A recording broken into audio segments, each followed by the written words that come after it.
midnight sun has come when baseball's dog days die as October's nights come alive.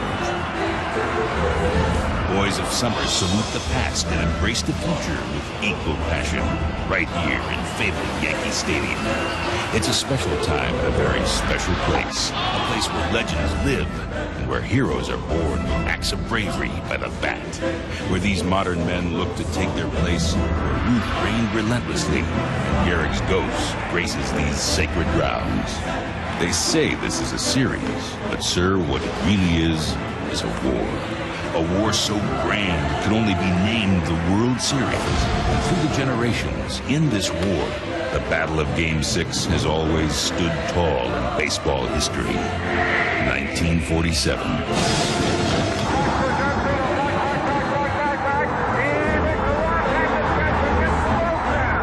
1957.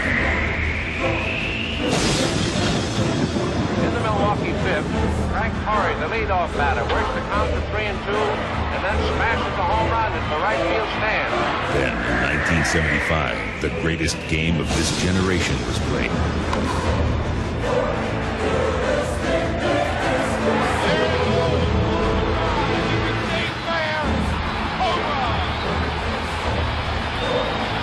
Two years later,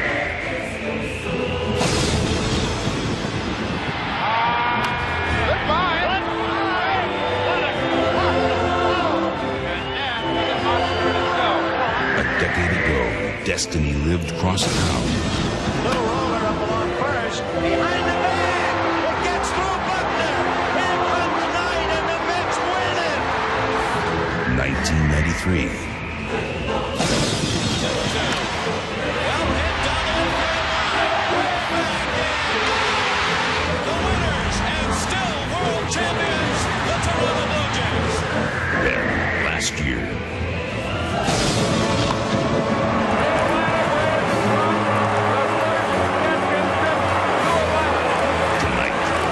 that Ruth built. Two teams, two fates, as they look to make their place in baseball history. The World Series continues on Fox.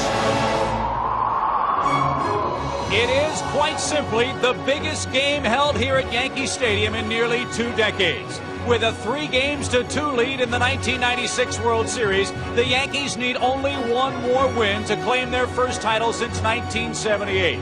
Win or lose, it's already been a great day for Yankee manager Joe Torre.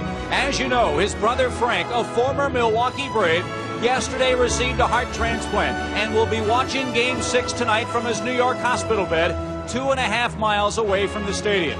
With a full moon overhead and a full crowd inside, Yankees' rabid following gave a big Bronx cheer to Greg Maddux and the Atlanta Braves as they arrived at the house that Ruth built earlier today. Atlanta faces elimination, but takes solace in the fact that down 3-1 in the NLCS, the Braves rallied to beat the Cardinals. But they didn't have to do it here at Yankee Stadium. The house that Ruth built is ready to rock and roll. Tonight, it could be the World Championship for the Yankees, but they have to go through the defending champions, the Atlanta Braves, and their ace right-hander Greg Maddux. It's Game 6 of the 1996 World Series here on Fox. Hello again, everybody, along with Dave Winfield and Steve Lyons. Welcome to Yankee Stadium for Game 6 of the 1996 World Series. What a difference a week can make. When we were last in New York, the Yankees were left for dead, down 2-0, then went down to Dixie, swept the Braves, come back home now, and they're on the brink of the championship, Stephen. Didn't you say, by the way, Braves in 6? I sure did. And there's a lot of people right out here in this left field seats that are reminding me that I said Braves in 6 games. But I'll tell you, when you have guys like Leyritz and Wetland and guys like Strawberry playing with a broken foot, those guys are gamers, and they can turn things around for you. I'm not jumping ship. I still think the Braves are going to win it, but it's not as easy as it was. Hey, look, when they invented this game 100-plus years ago, one of the cardinal rules or cardinal sins was do not give the opposition more than 3 outs. The Atlanta Braves have violated that. They left the door open for the Yankees in the last 3 games. In fact, every time they made a miscue on the field, they left the door open for the Yankees to come back and score, and that's exactly what's put them in this precarious situation. Well, here's what makes the game so much fun. Numbers can be deceiving. You look at the Braves on paper, you'd say, hey, they've dominated the Yankees in this World Series, but hey, they've given the Yankees, Steve, a couple of games with big miscues in the field. They really have. I mean, this is a team we all know about their pitching staff. They have to dominate ball games with pitching, sound defense, and execution. Here you see Marquise Grissom not executing a catch in center field. It's a tough situation. They don't have a real power for offense, so if they don't score a lot of runs, they have to execute, and they have not been doing that. Hey, wouldn't it be ironic if Marquise Grissom and Jermaine Dye, these guys live together, they communicate every day, and they didn't on that play. And if it cost them a series, that'd be something. But on the other hand, Joe Torre said specifically to Bernie Williams in August, he said, you are a man, you are a leader, people look up to you, we want you to take charge. And that's exactly what Bernie Williams doing right here. And that's a perfect example. Hey, it's amazing to me. Jermaine Dye actually said, hey, the crowd was too loud in my home ballpark in Atlanta for me to hear Marquise Grissom's call. If he thinks Atlanta's loud, he hadn't heard anything yet here in New York. Yeah, well, we're sitting right out in the left field bleachers. We know how loud it is, and that's the problem. I mean, it is the World Series. You're going to get crowd noise from all angles, and when you have a situation like that, a center fielder has to have a verbal sign and a visual sign. We saw the verbal sign did not work for Marquise Grissom. We saw Bernie Williams come in, throw everyone else out of the way. When the center fielder says, I got it, you get out of the way, he's the one that has to catch the ball. Yeah, it's amazing. The Braves have been shut out now over the last 14 innings of the 1996 World Series. And it's amazing, Steve, time and time again we talk about it. The inability to bunt in big situations has really hurt Atlanta. Well, you think about it, too. Mark Lemke's the kind of guy you want to have in a bunt situation for the Braves if it comes up there. Generally, he will get that situation down. Here you have a game 5, 6th inning, guys on first and second with nobody out. Here he bunts a ball to the opposite side of the field. You're supposed to be bunting to the left side of the field. Cecil Fielder's right there ready to get going. Here's Charlie Hayes creeping in on the infield. He's ready for the bunt because he knows it should be bunted to him. He's the one that has to make the play. But instead, the pitch from Pettit, Lemke bunts the ball right back to Pettit. That's a mistake. You see Felder coming in here. You see the ball right back to Pettit. Because he's left-handed, he doesn't even have to spin and throw. He just waits for Charlie Hayes to get back to his home position. He throws over there, and Smoltz is out by a hair. If they don't get that play, it's bases loaded, nobody out. Of course, Chipper Jones comes up as the next hitter, bounces into a double play, and they're out of the inning. That's a lack of fundamentals, and the Braves can't do that. Yeah, every time there's a seemingly inconsequential miscue, it always seems to open the door for the Yankees, gives them momentum, has enabled them to come back. Yeah, you talk about momentum. The Jim Leyritz home run, certainly a huge play in this postseason and the World Series. I think the biggest play of the World Series might be the booted double play ground ball to Rafael Belliard. If he makes that play, Leyritz's home run might have been just a 2-run shot, and the Braves might have held on to win that ball game in Atlanta. So that's a big play not made by Rafael Belliard. It's something the Braves know they have to correct tonight in Game 6. Earlier, we talked to Braves third baseman Chipper Jones about the Braves' fielding adventures. All right, Chipper, this is a team that relies heavily on their fundamentals and their pitching. Have your fundamentals let you guys down a little bit the last few games? Well, I don't think you've seen us execute maybe a few bump plays like we did in the first couple of games, and it got us some much-needed runs early in the game. We've had a little trouble executing those plays, and bottom line is we just haven't got the clutch out or the clutch hit at the right time to break the game open, for the last 2 or 3 games, and that's been the difference. So Joe Torre and the New York Yankees try to take advantage of the Braves' miscues in the field, and what a ride it has been for the Yankee skipper. He tries to become the first native New Yorker to win a world championship with the Yankees. Dave Winfield will chat with Joe Torre when we come back to the World Series right after this. Jimmy Key, 28-14 here lifetime at Yankee Stadium, could be the key to a Yankee victory. The New Yorkers look for their first world title since 1978. Well, it's not just the Braves and the Yankees battling here in the World Series. By extension, it's the managers, Bobby Cox and Joe Torre, battling it out. For more on the managerial chess match, let's join our trio upstairs of Joe Buck, Tim McCarver, and Bob Brenly. Hello, guys. Hello, Chip. Thank you. Getting ready for Game 6 with my partners Bob Brenly and Tim McCarver. Well, a lot has happened on the field already in the first 5 games. A lot has happened in each dugout with each manager. And because of that, we thought we'd show you a couple of decisions, key decisions, each manager has had to make. Turn to Bob Brenly first. A big decision, really, for each manager came in Game 4. Game 4 score tied 6-6 in the 10th inning. Runners at first and second. and Bobby Cox elected to walk Bernie Williams and load the bases. At this point, Joe Torre has only Wade Boggs left on his bench. Boggs pinch hits for Andy Fox, comes up, works a walk from Steve Avery. I believe this is a decision that both managers felt comfortable with. I think that Bobby Cox felt with Steve Avery on the mound, a left-hander against the left-hand hitting Boggs, that he had the advantage, plus it takes down the last position player. I think Joe Torre felt he had an advantage because Steve Avery had not pitched much in the series, and Boggs had the tremendous eye at the plate, and we all know he worked the walk, got the go-ahead run. Yeah, which was a key win for the Yankees, but by far the biggest win for the Yankees came in Game 3. Down 2-0. Joe Torre went with his starter, David Cone. And as far as I'm concerned, Joe, that was the turning point of the series. It was the 6th inning. The bases were loaded. The Yankees were up by 2, and David Cone had to face Fred McGriff, Ryan Klesko, and Javier Lopez. He wanted the truth from David Cone.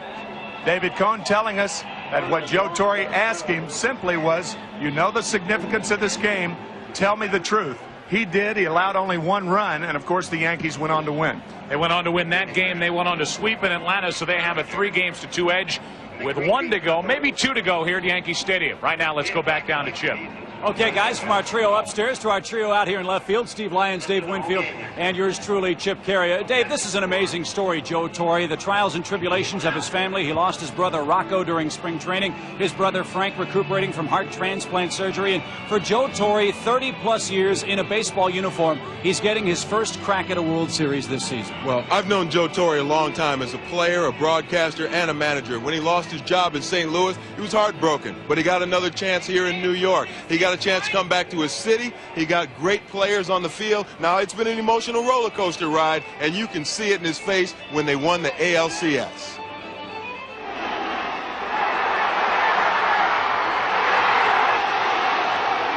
That caught me. You know, he asked me a question about my brother and my brother that passed away and my brother Frank in the hospital. And I'll tell you, what gets me choked up is thinking about my family, and I let my mind go to think in the 8th and 9th inning of that game in Baltimore about my family, my sisters, my sister-in-laws, brother-in-laws, everybody sitting in the stands wanting this thing, probably more for me than I wanted it for myself, and it just choked me up. And especially my brother Frank, who is, you know, at the time was waiting for a heart to show up to get transplanted. He's pulling for me, and it was just a very emotional time for me, and you know, people keep wondering why I don't smile. At least they know I can cry now. You've been in uniform about 35 years now. First World Series. Has it lived up to your expectations? Every bit of it. Every bit of it. The games have been a little stressful. Jones scores, and it's 6-0 Atlanta. Game 4 of the World Series. Does this kind of epitomize what this Yankee team in 1996 is all about? Ooh, I tell you, I think in a single word, yes. Our ball club, we were biting and scratching all year long, and that game was a perfect example of it. It's a 6-3 game.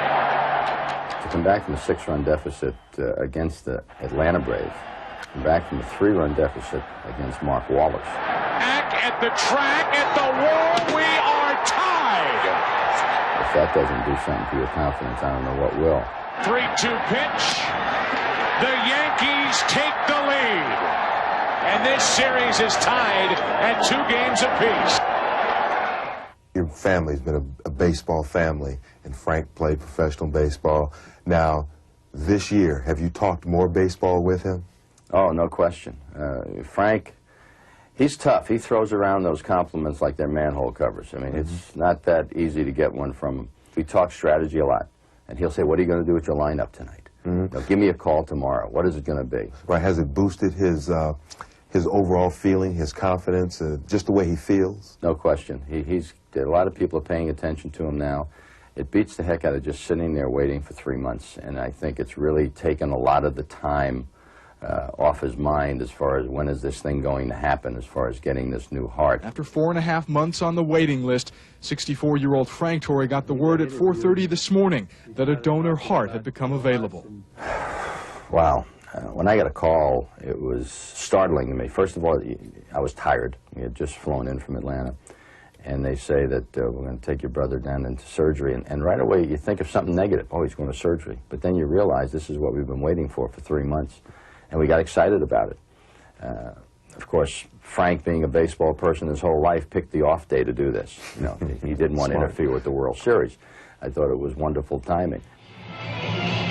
Joe Torre's done a fantastic job in one of the most difficult places to manage in all of baseball, and under a year where it was most difficult personal situation. But I'll tell you, one thing he says, he gives so much credit to his coaching staff. He couldn't have done it alone, he says. Guys like Willie Randolph, who's worked with Jeter, Don Zimmer, his bench coach, Chris Chambliss, even Bob Watson. These guys have been there before. He didn't want these players to do as I say, but do as we do. He's been riding on cloud 9. Yeah, a big smile on Joe Torre's face in preparation for Game 6. But, Steve, you know, this hasn't all been wine and roses for this manager of this ball club. I really think that the poise and dignity Joe Torre showed during the tough times this year is a direct result of his being born in New York and managing the New York Mets. Hey, this guy's a New Yorker. This town isn't going to get to him, and they take care of their own. But the one thing you think about when you talk about Joe Torre is respect. That's the word I think of when I say Joe Torre. And how about that Torre family? Frank Torre, again recuperating in the hospital, told Joe, he said, hey, I've won my World Series. Now it's time for you to win yours. That's what this big crowd at Yankee Stadium is hoping will happen tonight. It's the Atlanta Braves and the New York Yankees in Game 6. They try to wrap it up here in the Bronx, and we'll have more here on Fox right after this timeout.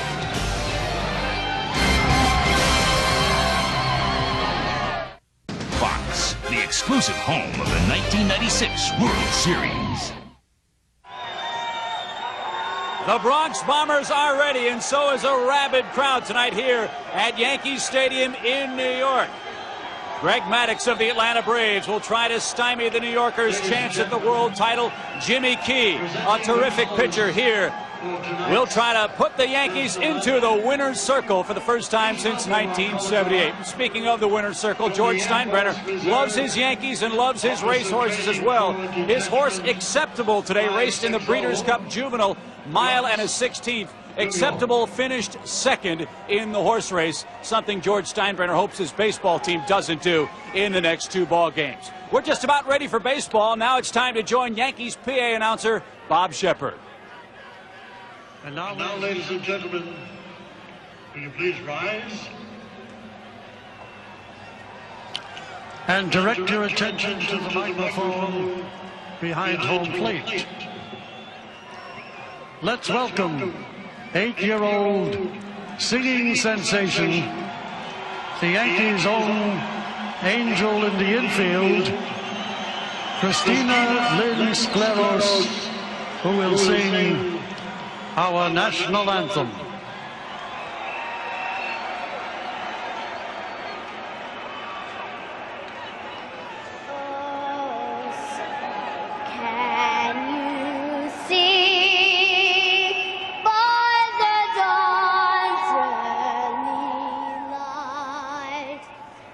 So proudly we hailed at the twilight's last gleam, whose broad stripes and bright stars through the perilous fight for the ramparts we watched were so gallantly streamed, and the rocket's red glare, the most bursting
electric atmosphere here at Yankee Stadium. It's Game 2 winner Greg Maddux going for the Atlanta Braves, an 82-pitch effort in Game 2. His opponent, left-hander Jimmy Key. It's the Braves and the Yankees, Game 6 here in the Bronx. We'll have more right after this.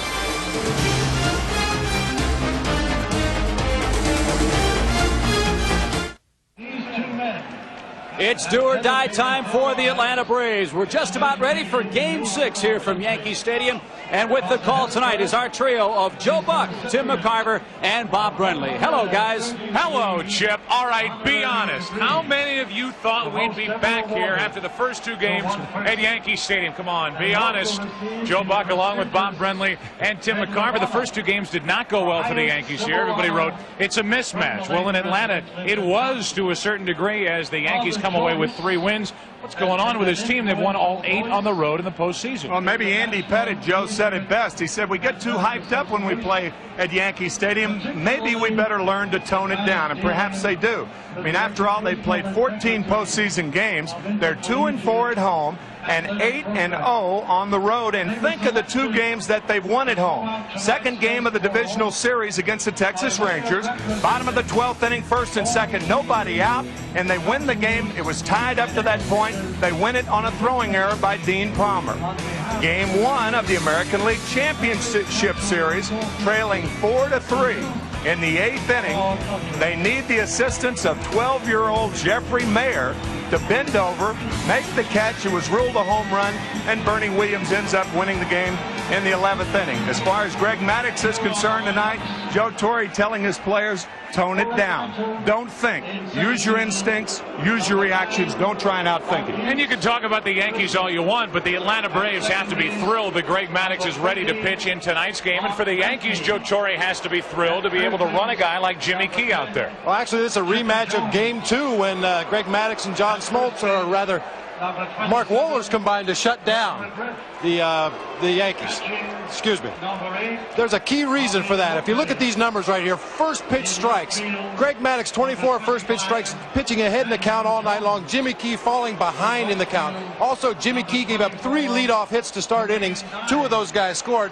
Greg Maddux gave up 1 leadoff hit. The next guy hit into a double play. We talked to Yankee catcher Joe Girardi and said, what are you going to do tonight with Jimmy Key? He said, we're going to do the same thing, only hopefully we'll do it a little better. So here we are, Game 6 at Yankee Stadium, ready to go. Will there be a Game 7? We're about to find out. Good pitching matchup, the Yankees and the Atlanta Braves. Coming up after this from your local Fox station.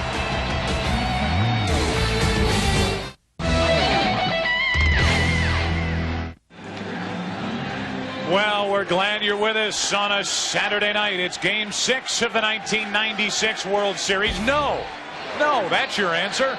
Look at the Atlanta Braves starting lineup. Marquise Grissom will lead it off in center field. Then it's Mark Lemke batting second at second. Chipper Jones hitting third at third. Fred McGriff is playing first. Then Javi Lopez batting fifth. Andrew Jones in left. Jermaine Dye in right. Terry Pendleton the start. He's the DH. Jeff Blauser is at short, batting ninth. The defense for the Yankees. Tino Martinez back at first base now that we are able to use the DH. 95 consecutive games errorless for Tino Martinez, and that defense works behind the left-hander Jimmy Key. Well, we saw Jimmy Key in Game 2. He was having some control problems. He likes to work that sinker on the outside corner to right-handers. Big overhand curve, a sharp little slider, and a changeup. Just had a lot of problems getting the ball in the strike zone. Fell behind in the count early. The Braves were able to take advantage. Jimmy Key much the same as Greg Maddux. He must keep the ball down to win. Anytime he elevates from the waist or above, he's hittable, especially in the fat part of the plate. Jimmy Key was on the mound back in 1992 when Toronto defeated Atlanta 4-2. He was the winning pitcher. He is making his 3rd World Series start, which includes that effort here in Game 2 on Monday night. Marquise Grissom is set to go. He has a hit in each of his first 11 World Series games. The numbers for this World Series outstanding. The .455, and he's ready to lead it off for Bobby Cox's Atlanta Braves. Glad you're with us. Game 6. Jimmy Key gets it going with ball 1.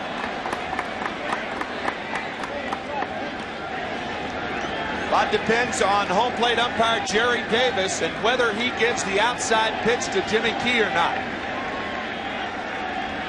First one missed outside, now another. It's 2-0. It's Jerry Davis behind home plate with Jim Evans at first, Gary Tata at second, Tim Welke at third, Ripley down the left field line, and Larry Young down the right field foul line. 2-0 on Grissom. Golf shot into left field for Strawberry. One away.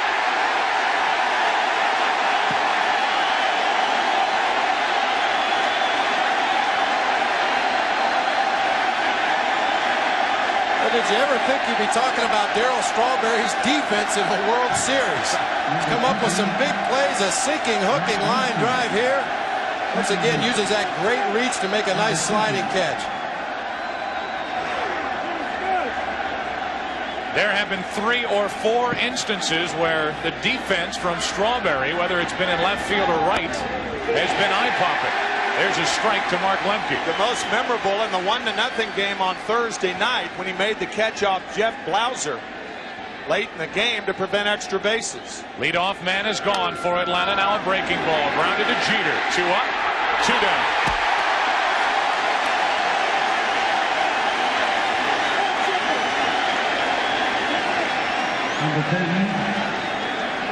The Atlanta Braves, knowing that the New York Yankees had the momentum. I'm reminded of a saying that Earl Weaver used to say, or used to have, that your momentum is only as good as tomorrow's starting pitcher. 2 good ones hooking up here tonight. Man, I'll say. Ball 1 to Chipper Jones. You know, the Yankees are now past having to see what a young Andy Pettitte will give them, or what will they get out of Kenny Rogers. Now they've got Key tonight, and if there is a Game 7, they've got David Cone tomorrow.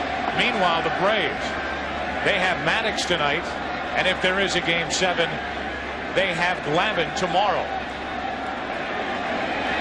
Maddox getting ready, evidently, for his start in the bottom of the inning. 2 balls and a strike on Chipper Jones. So all that back and forth, the Braves pitching this, that, and the other. The Yankees are beyond that. They have a 3-2 lead, and they have Key and Cone on the mound if they need both in the final 2 games. 2 balls and a strike on Chipper Jones, 2-2. I think that's an excellent point, Joe, because what is happening right now in this game, and if there is a game tomorrow, they can match the Braves as far as starters are concerned.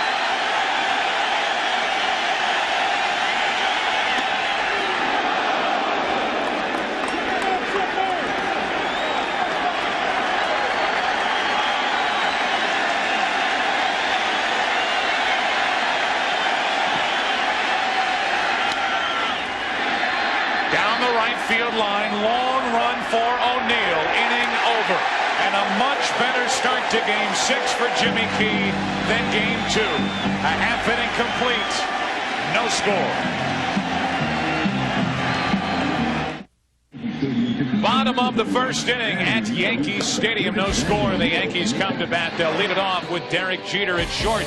Wade Boggs back in the lineup, batting second. Bernie Williams hitting third. Big Cecil the DH. What a World Series he is putting together. Then Tino Martinez at first, Darryl Strawberry at left, Paul O'Neill at right, Mariano Duncan at second, Joe Girardi catching and batting ninth. The defense for the Atlanta Braves. Why not? I like Greg Maddux. We know he can pitch. He can hit a little. He has 7 Gold Glove awards. And here he is, Greg Maddux, 2-1, making his 4th World Series start, a 15-game winner during the regular season. Yeah, we've seen Greg Maddux enough to know what he's going to do tonight. He's going to work that sinker on both sides of the plate. He's going to throw the changeup, mix in an occasional curveball, an occasional cut fastball that looks like a little slider. Very rarely does he stray from his game plan, working that outside corner to right-handers. Bob, he certainly didn't do that in Game 2. When of the 24 outs recorded, as you said in the opening, 19 ground ball outs. 19 out of 24. Yankees come to bat in their half of the first inning with Jeter, Boggs, and Williams. If anybody gets on Cecil Fielder, here is Derek Jeter. He set a rookie record in 1996 with postseason hits. He has 21 of them.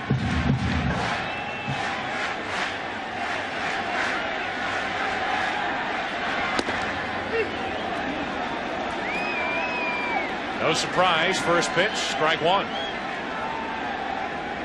A lot of movement on that strike one, and that's the dilemma that a hitter faces when you're up against Greg Maddux. He throws so many first pitch strikes, you might ask yourself, well, why doesn't the hitter go up there and swing at that first pitch strikes? The Yankees did that in game 2. Maddux pitched 8 innings through only 82 pitches. If you hit it, it's going to be a ground ball.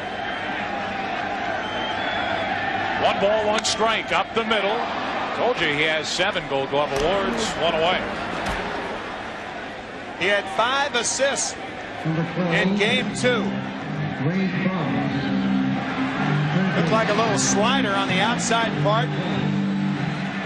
Greg Maddux always in a position to field the ball. All of the Braves starting pitchers, excellent fielders. That will bring in Wade Boggs, making his first start since game 2. And he takes a pitch just high from Maddux. Boggs won game 4 with that bases loaded walk he drew off the bench for Joe Torre. Charlie Hayes, at least at the start, will sit this one out. 1 ball, 1 strike for Maddux. The defense on the left side of the infield. Chipper Jones way off the line. And Jeff Blauser at short toward the hole. The middle and third base line are open for Boggs.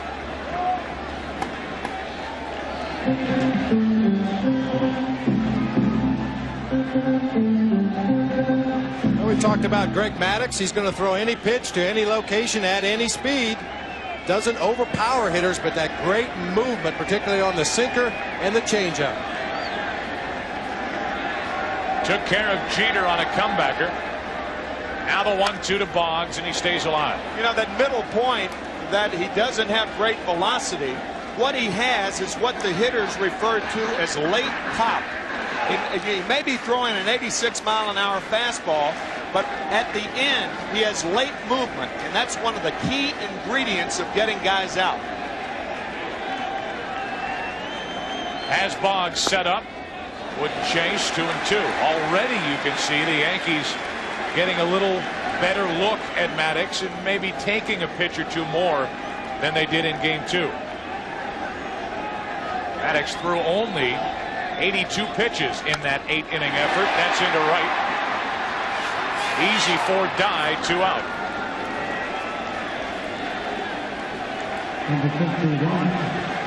There's no easy approach to Greg Maddux. You attack him early in the count, you hit a lot of ground balls, he has a lot of low pitch innings. You wait till late in the count, a lot of times you'll find yourself with 2 strikes, and with his ability to expand the strike zone, you're in just as deep as hole. But the more pitches he throws, the better chance he has of making a mistake. Yeah, Bob, that's what we were talking about in the opening. Joe Torre telling his hitters to hit what you see. Don't try and think with this guy. See the ball, hit the ball. 2 out, nobody on for Bernie Williams. Has only 2 hits in this World Series. And behind on the count. His 2 hits, however, did combine to help the Yankees win that very important Game 3 in Atlanta when he drove in 3 runs and hit his only World Series home run.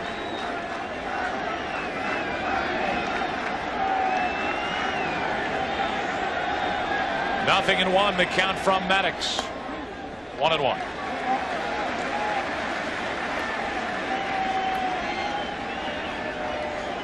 Bernie Williams trying to extend this first inning for Cecil Fielder. Even though he's only 2 for 20 in the World Series, still hitting .333 in the postseason. There's strike 2. Mentioned the home run hit by Bernie Williams. It came in game 3. 8th inning off McMichael. And that helped the Yankees along to their 5-2 win behind David Cone over Glavine. Wetland would later get the save.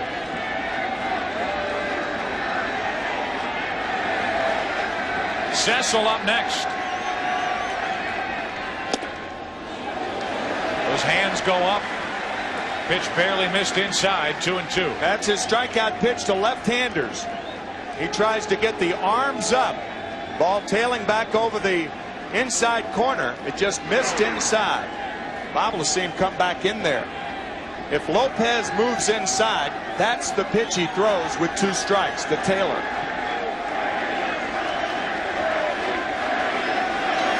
Here it is. Missed again, full count.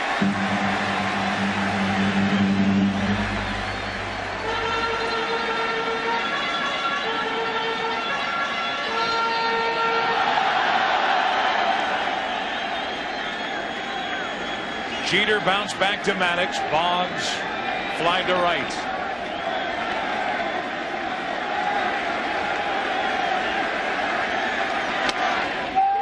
To McGriff. First inning over here in Game 6 at Yankee Stadium. The Braves will try to take an early lead tonight. Get this crowd out of the game. Second inning, no score. Kaiser Sose and Matt Dillon checking out the action here in Game 6. Yeah, it's Kevin Spacey and Matt Dillon. All the stars are out in Game 6. 2 unusual suspects there, huh? Matt Dillon going blonde on us. Here's McGriff with Lopez and Jones to follow. Second inning, no score. Jimmy Key back to work. And a perfect pitch over the outside corner. Well, Fred McGriff is one of the hitters in Game 2 that hurt Jimmy Key on pitches up in the zone. They were going to really concentrate on staying down on Fred McGriff. Down and away, and it's 1-1.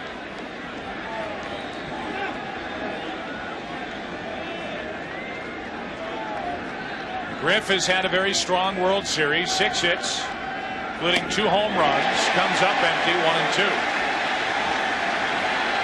Fred McGriff, we've talked about how he loves the ball away, especially the left-handed batters. In my opinion, the Yankees have not done a good job coming inside to McGriff enough.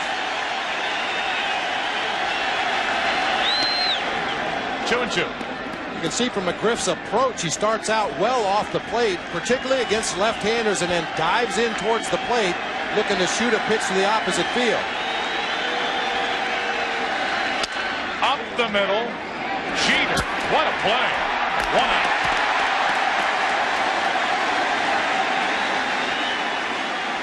On the first base side of second base, Jeter comes up with a play, 1 down. That was a good play because he was well positioned. You can see Boggs almost halfway between second and third. They're giving McGriff everything on the ground to the left side. He does have good power in the air. Good play by Jeter. Well, we've seen the Braves use some unusual shifts in this series, and now the Yankees are starting to get a little more aggressive defensively in their positioning. 1 out, nobody on for Javi Lopez. Javi only 3 hits in this World Series. Still hitting .282 in the postseason. Had a terrific National League Championship Series. Against St. Louis was the MVP. Say .542. Isn't a bad NLCS. 13 hits, the most in any series in postseason history by a catcher. 2-0 the count from Jimmy Key. Can't get the corner. It's 3-0. I would imagine Bobby Cox will have Lopez hitting here as you look at Andrew Jones on deck.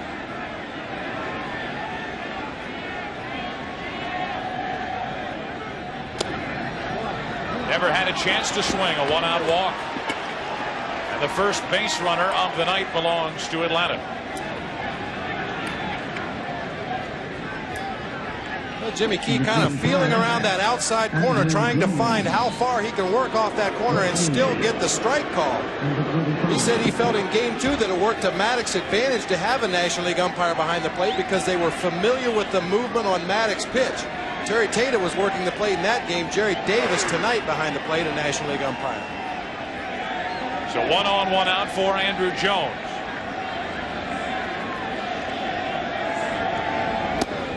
Andrew Jones broke into World Series play with a bang here in Game 1. 2 home runs, 3 hits.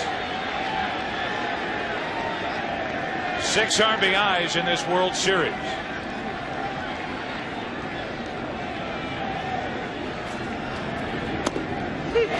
Borderline pitch. Key got the call. 1-1. Andrew Jones back in Game 1. Second inning. See you later. Off Andy Pettit, a 2-run shot. Then off Boehringer. A 3-run shot. In a 12-1 Atlanta victory in game 1. Now Andrew Jones out in front of the count, 2-1. And you're going to get a lot of balls on the ground against Jimmy Key. We'll see if Bobby Cox puts the runner in motion here. Favorable count for Jones.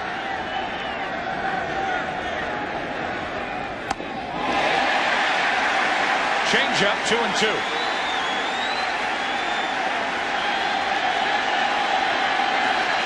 Pulls the string on this pitch, gets Andrew Jones, a young hitter, in an aggressive hitting situation, and throws him a changeup.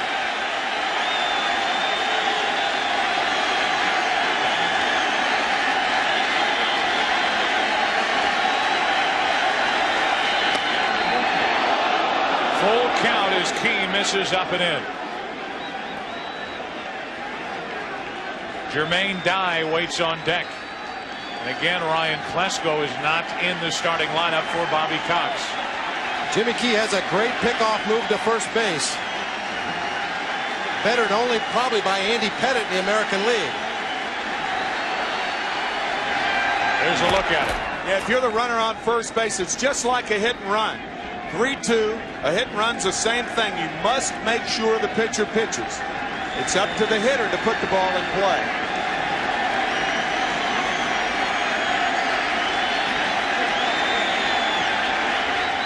Runner breaks late. They have Lopez caught back in time. And the inning continues. Lopez got such a late break that he was able to get back ahead of the relay throw from Jeter. Making sure he pitches. Here comes the pitch. There goes Lopez. And he didn't get a third of the way down there. Nifty base running by the Atlanta catcher. One thing, Joe Girardi has to stay back to make sure he gets the strike. He can do that since Lopez doesn't have great speed, and plus it's a 3-2 count. I said Jeter, it was Duncan who cut across, made the throw. Good effort, but Lopez was just too close. And he's on at first with 2 out for Jermaine Dye, who took a ball. During the regular season, hit .281, 12 home runs, tying Todd Hollandsworth for tops among NL rookies. 2-0.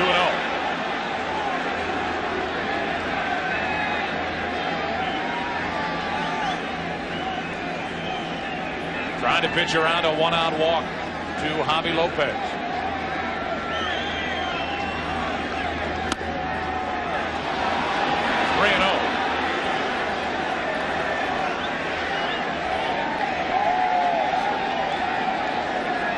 Mel Stottlemyre, the Yankee pitching coach, on your right. Jimmy Key behind on the count, 3-0, 3-1. Key working exclusively on the outside corner here in the first 2 innings of the ball game. Very important that at some point he establishes inside so that the Braves hitters don't lean out there and start shooting the ball into right field, which is what they did in game 2.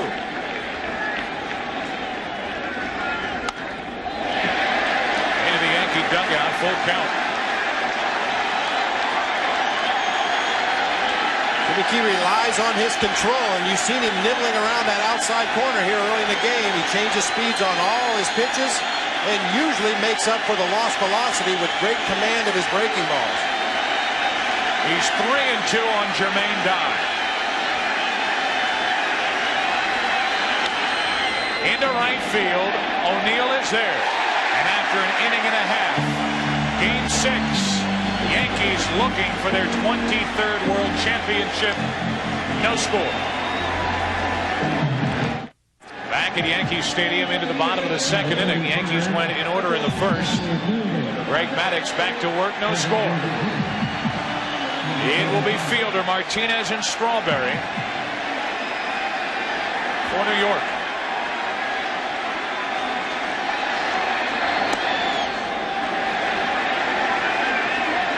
Cecil has had a terrific World Series, hitting .421.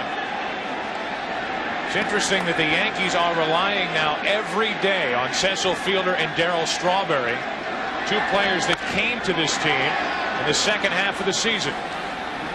Fielder grounds to first, and the first four Yankees have been retired in order. You may have seen this before, but we're going to try to bring it back. What Greg Maddux can do, he can make X's on both sides of the plate. He runs the ball away from the left-hander. He tries to hit the outside corner with the breaking ball. He can run the ball in on him, and then we've talked about that two-strike pitch that he tries to bring back, and players refer to that as making X's on both sides of the plate. Nobody does it better than Maddux. Here's Tino Martinez. He looks at a strike, and what's amazing about Maddux is he does all that with variations on that fastball. Like a nice recipe. A little salt here, a little pepper there, a little oregano. Up and in, 1 ball, 1 strike. And Leo Mazzoni told us in Atlanta that basically he does it with finger pressure. He puts a little more pressure with the index finger to make the ball sink away from a lefty. A little more pressure with the middle finger to make it cut back into a lefty. Strike 2 on Tino Martinez. Tino has had a rough postseason. No RBIs in this World Series, only 1 out of 8. And trying to get it back together facing Maddux, and behind in the count 1-2.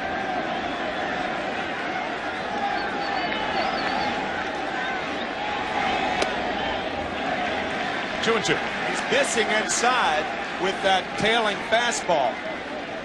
Hey, remember he tried to do it with Bernie Williams, then he missed to Tino Martinez. If you miss inside, you want to miss inside. On the inside corner, 2 away, and the first strikeout for Maddux. He finally hit 5 pitches in this sequence. A fastball away. This is vintage Maddux. He misses inside. Fastball away. He misses inside. Bingo. The first strikeout, the second out of the inning. Martinez now 1 out of 9 in the series, and here's Strawberry. The other half of that 1-2 punch the Yankees brought in the second half of the season. Strawberry hitting only .214 in the World Series. His defense has been outstanding. Joe Torre telling us just his mere presence in that lineup makes a difference for the Yankees.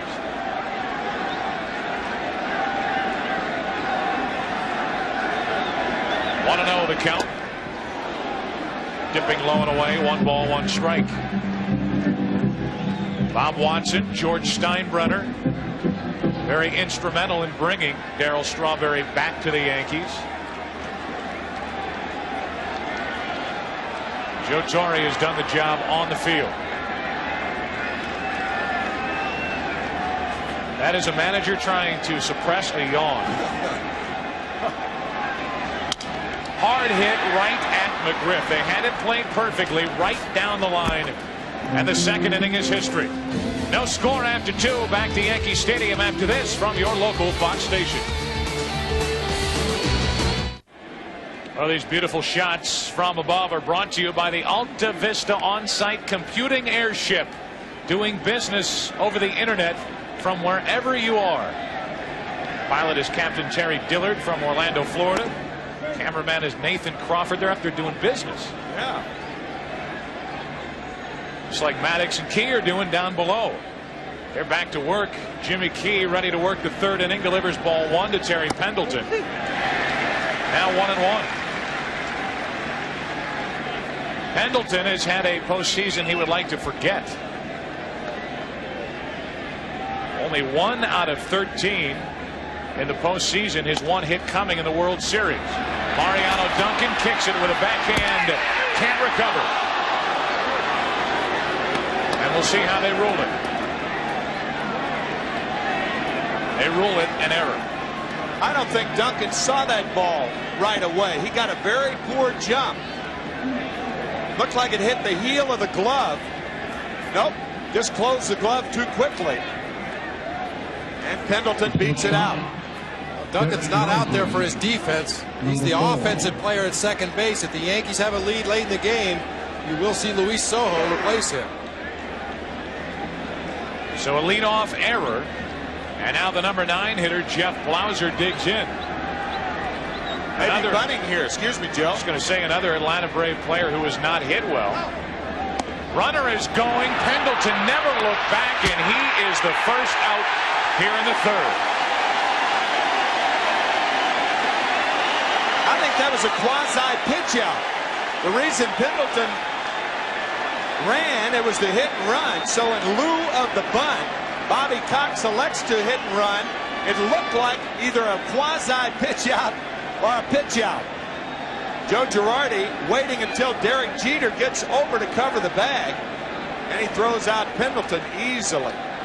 It appeared to be a broken hit and run. Blauser started to swing at the pitch that was well up and out of the strike zone, and then tried to check his swing.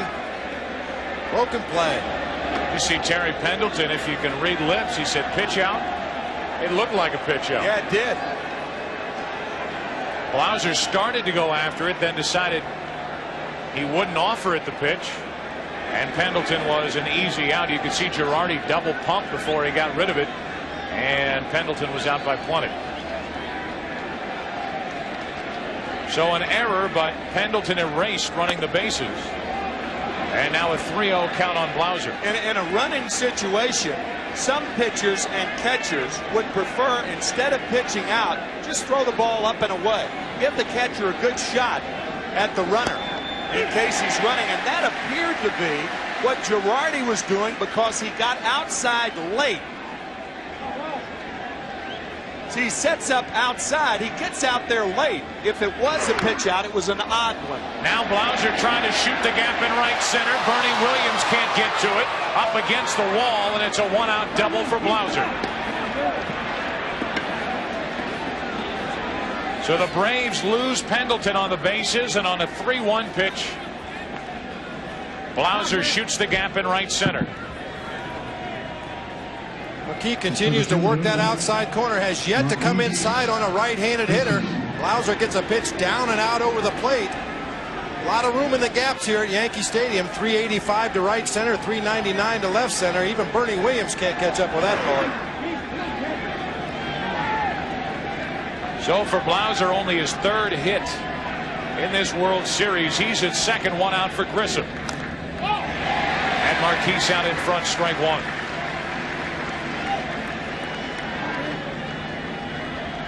For Blauser, that is his first extra base hit in this World Series. And it comes as a one-out double as the Braves try to take a third inning lead. Pendleton on the error. Then out, caught stealing. Grissom looks at a ball. It's 1-1.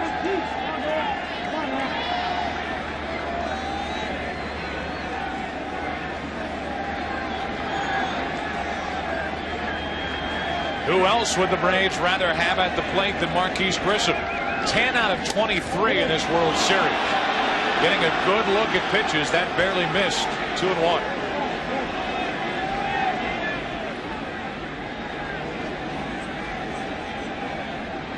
Grissom has driven in 4 runs in the World Series, 7 in the postseason. To the left side, the broken back grounder, Jeter. 2 out.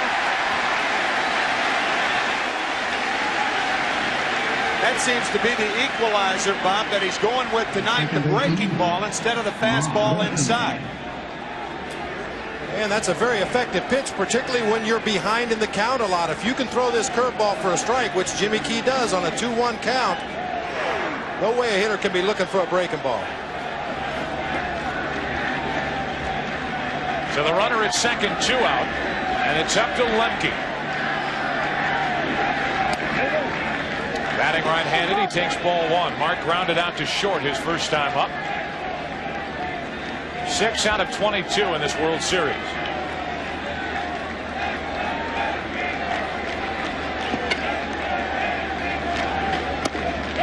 He went 1-1.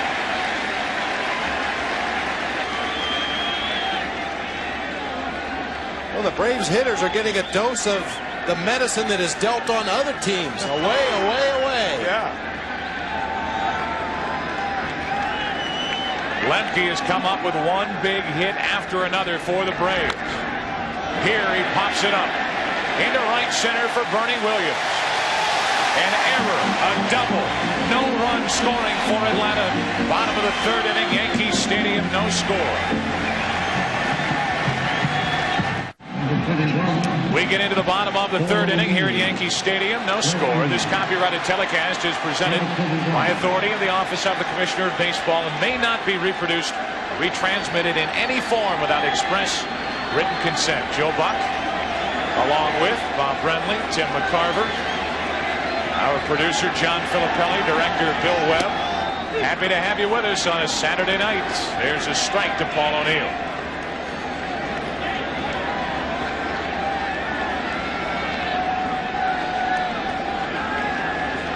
O'Neill, Duncan, Girardi, 7, 8, and 9 for the Yankees, looking for their first base runner. 1 ball, 1 strike.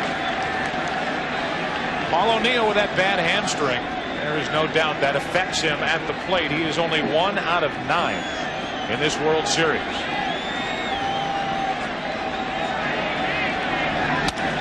Strike 2.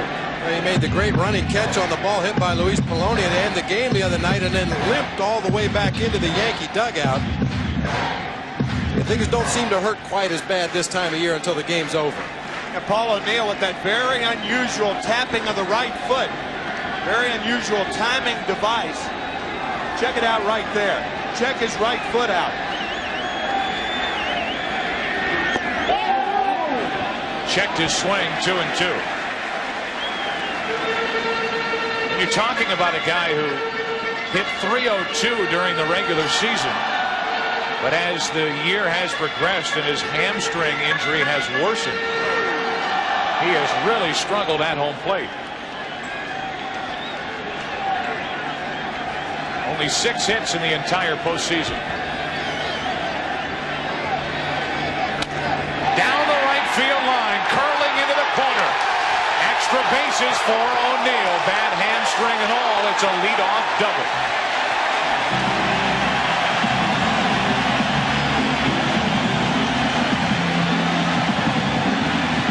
You saw that pigeon-toed approach of Paul O'Neill. What that does with your foot, it keeps your shoulder in. It's a reminder to the hitter to keep locked in. O'Neill did, and rips one down the right field line. His second hit of the series and his second double off Maddox. He started out very pigeon-toed. That toe pointed back towards the catcher, and as the pitcher started his delivery, he slowly opened up until the pitch was delivered. So the first hit for the Yankees is a double. Paul O'Neill doubled off Greg Maddux in Game 2. He's done it again in Game 6, and now Duncan offered at it as he showed the bunt. That's strike 1. Tell you what the Braves have to look out for right now is a double bunt. A bunt by Duncan, a bunt by Girardi. Girardi with 5 RBIs this year on safety sacrifice squeezes. So if Duncan can get O'Neill over, look for Girardi to possibly try to get him in with a bunt. Like Mariano was trying to go to right. He was late in the count 0-2. Well, obviously trying to hit the ball to the right side of the infield. One thing the Yankees have to be concerned about, because O'Neill's hamstring, he is not able to get the kind of acceleration that he's going to need. A hard hit ball right at Lemke or McGriff. Well, now they have both backed up, but until 2 strikes, they were playing relatively shallow to try to cut the runner down at third. To the right side, Duncan does his job. 1 out.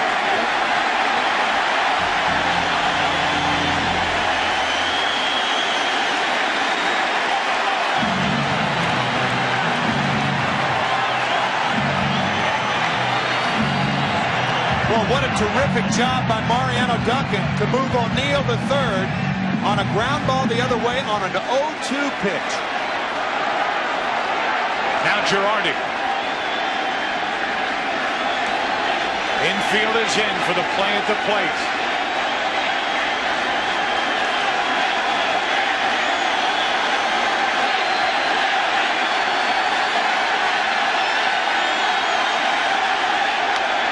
Into center field. That will put the Yankees on top. It's over the head of Grissom. O'Neill scores. Girardi is chugging for 3. It's an RBI triple, and the Yankees lead by 1.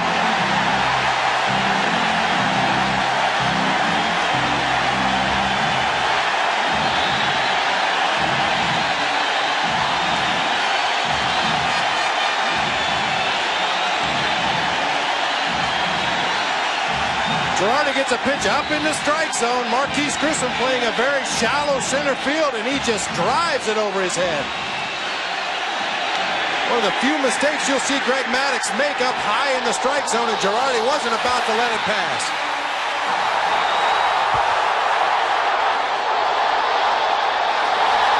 I'm going to say it again just to make you two guys mad. He can run for a catcher. Well, he didn't bunt either. So if he didn't bunt, somewhere in this game with a runner on at third and less than 2 outs, look for the squeeze play. Duncan set it up with a ground ball to the right side. Girardi gets it done with the RBI triple. Now the runner at third, 1 out for Jeter.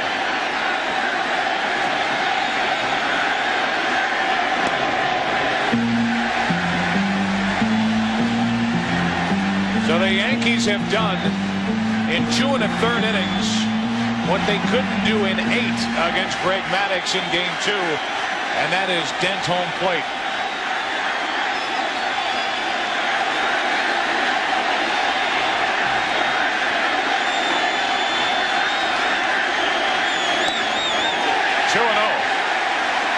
You see Maddux is missing consistently high right now. Lopez had moved out onto the outside corner and gave a good low target. Maddux threw the ball back over the plate and up high out of the strike zone. Even the double hit by Paul O'Neill was up.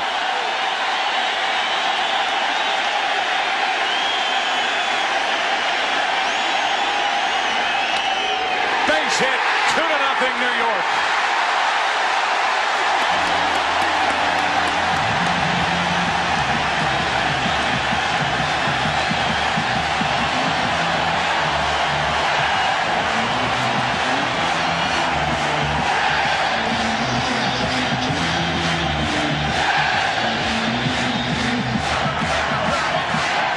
Our booth is shaking.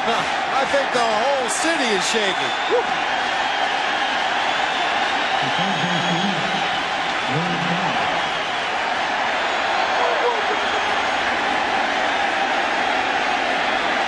A single, a double, a triple in this inning. When's the last time that happened with Greg Maddux on the mound? 2 runs are in, 1 on, 1 out. Boggs, pitch out, nothing doing, ball 1. Many times a manager will take advantage of chaos, and right now for the Braves, this inning has been chaos. Derek Jeter looked like he wanted to get a jump and steal the base. The Braves correctly guessed and pitched out. Jeter didn't go. So many things Joe Torre can do here. Hit and run, steal. You got the lead, you take more chances. There he goes. No throw.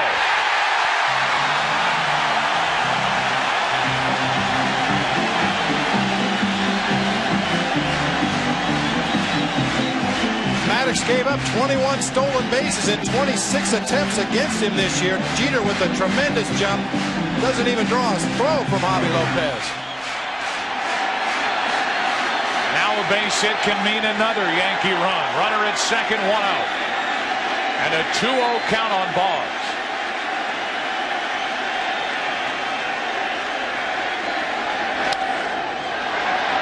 Into right for Jermaine Dye. Jeter will stay put, 2 out. So a big out picked up by Maddux. Boggs is 0 for 2. And the inning will continue for Bernie Williams. It looked like Derek Jeter on that slide at second could have hurt the lower part of his back or his shoulder on his right side.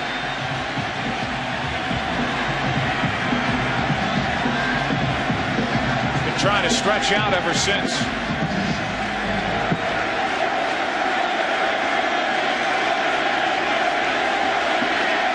Jeter at second, 2 out for Bernie Williams. Only 2 out of 21 in this World Series. Maybe 2 out of 21 in the World Series, but I'm pretty sure Maddux is going to pitch him very carefully here with a base open. to get a look at Jeter going into second base here. It's a great break off first, great acceleration, takes a quick peek at home.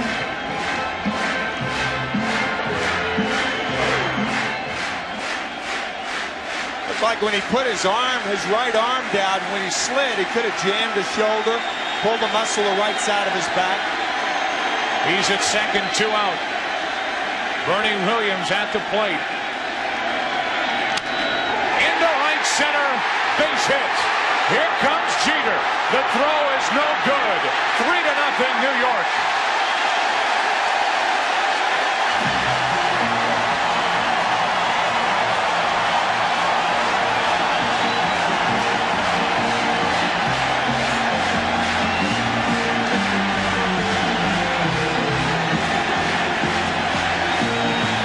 Usually, when an outfielder makes a throw this bad and this high, the ring finger of his right hand becomes involved. Marquise Grissom with an excellent arm. You don't see him uncork a throw like that unless he just did not have a good grip on it. Puts himself in good position, charging the ball, momentum going straight to home plate, and then just airmails it to Greg Maddux backing up the play. Let's face it, Marquise Grissom has had a rough postseason in the field. He's committed 3 errors. One was huge for Atlanta, helping the Yankees get back into the ball game. In fact, win that game 1-0 on the unearned run in Game 5. Grissom has been outstanding at the plate, but he's had a tough time in center.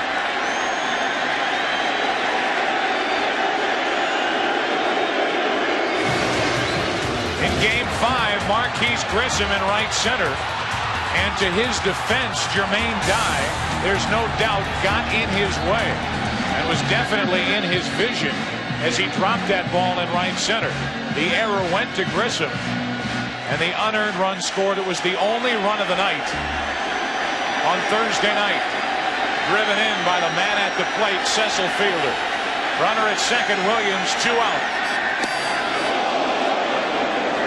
Strike one. The ball to Bernie Williams was up. Greg Maddux is uncharacteristically up in the zone this inning.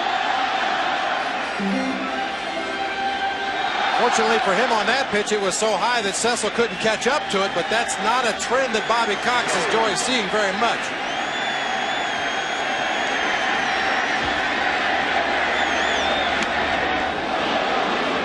Nothing in 2 on Fielder. It's been a 3-run, 4-hit inning for the Yankees. A big part of it, Joe Girardi with an RBI triple and a run scored. Bernie Williams, the 2-out RBI hit. He took second on the throw home. There was no error charged on the throw.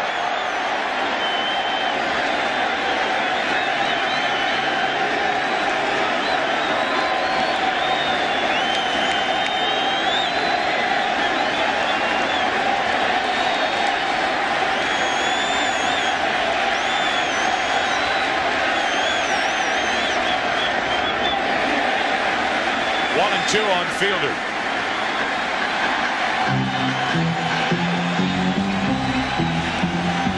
Jimmy Key has 3 runs to work with here in the 3rd.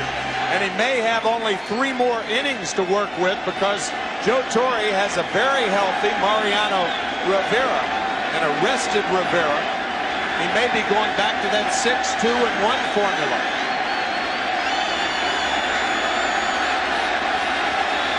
Runner at second, 2 out. It stays fair. Lopez, very good play to end the inning. In the first 2 games of this 1996 World Series, the Braves were able to take the crown out of it here at Yankee Stadium. That is not the case tonight.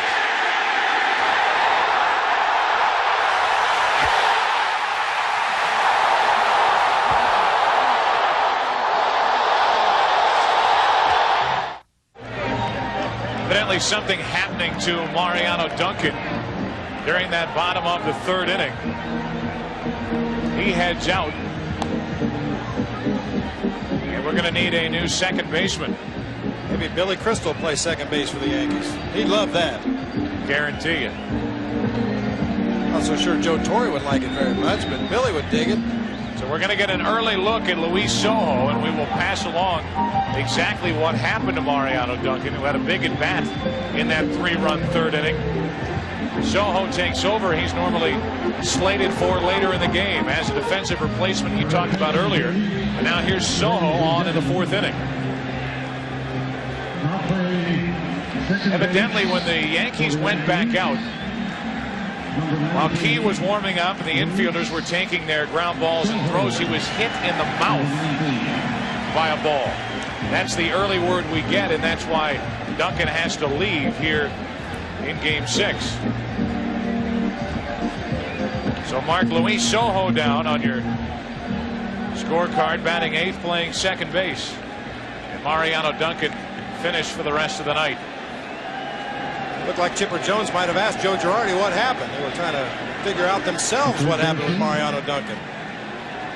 Chipper Jones will lead it off, then McGriff and Lopez. Big inning for Atlanta as they try to get back into this game. 3-0 Yankees in ball 1 from Jimmy Key.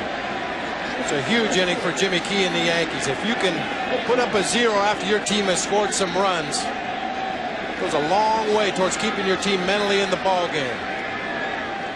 Braves have the right guys coming up to do something about that 3-0 score. There's ball 2, and it's 2-0 on Jones.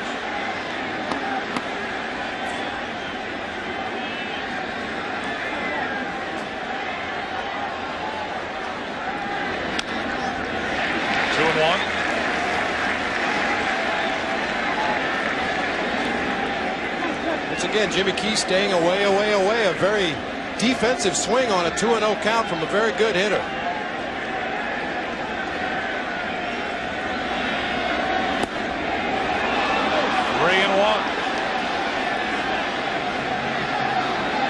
Chipper Jones trying to get on base somehow, some way to get it started for Atlanta here in the 4th.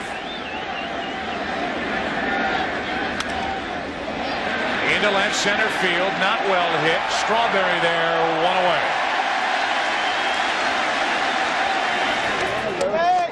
It's Andrew Shue of Melrose Place, and the professional soccer team out in L.A. With wife Jennifer checking out the action here in Game 6. Here is Fred McGriff with 1 out, nobody on. McGriff grounded out. For the shortstop Jeter, his first time up. Again, Key falls behind, 2-0. We talked in the opening about how important it was for Jimmy Key to get ahead of the hitters. 10 first pitch balls, 13 first pitch strikes so far. To first and just foul. Let me correct myself. 10 first pitch balls, 3 first pitch strikes, and he's gotten away with it. You wouldn't want to continue that trend throughout the ball game. Just hooks foul. And the count 2-1. 1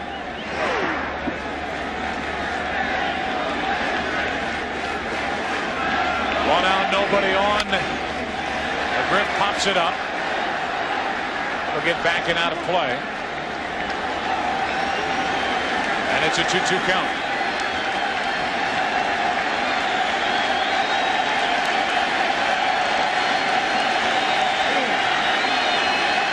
One of the reasons Key has been able to get away with it, falling behind, but then able to get that breaking ball over.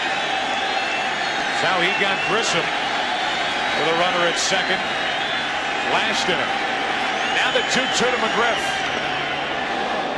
Full count.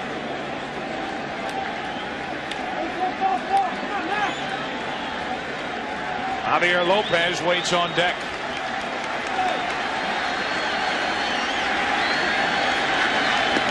A 1-out walk, and the second walk issued tonight by Jimmy Key.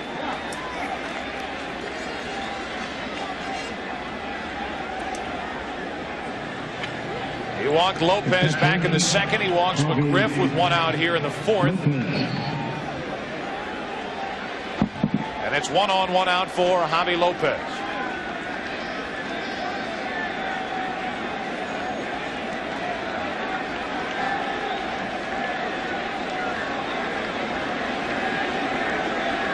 Lopez only 3 hits in this World Series. Takes a strike.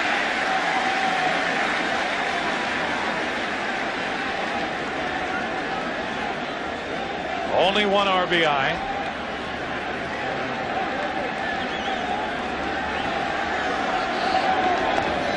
One and one.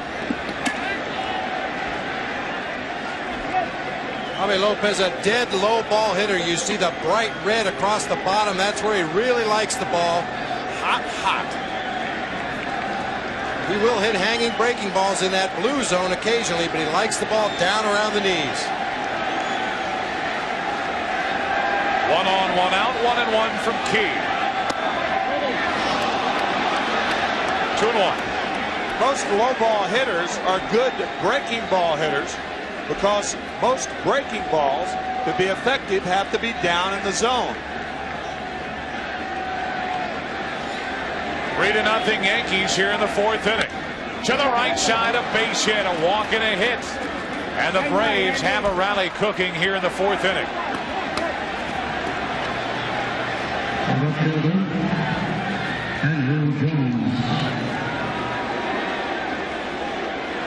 Good hitting by Lopez. Fastball away right on the corner. Rifle to right field. Bobby Cox telling us about Andrew Jones and talking about the good power that he has the other way. I think if he hits Jimmy Key, he's going to have to hit it hard the other way because I don't think Key's going to come inside on it. 2 on, 1 out. Out in front.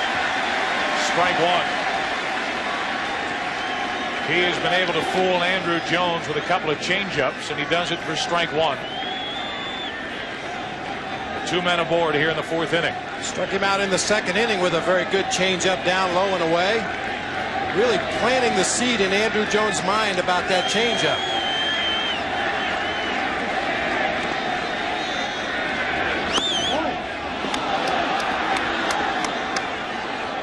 One ball, 1 strike. Jimmy Smits is here. That's what I thought he was doing. They're all out. Waiting to see if the Yankees can wrap it up in 6 games. Braves have it working here in the 4th inning. It's 2 and 1 on Andrew Jones. And we have yet to see a pitch come inside to Andrew during this at bat. May get the breaking ball here if he's consistent with the other right-handed hitters.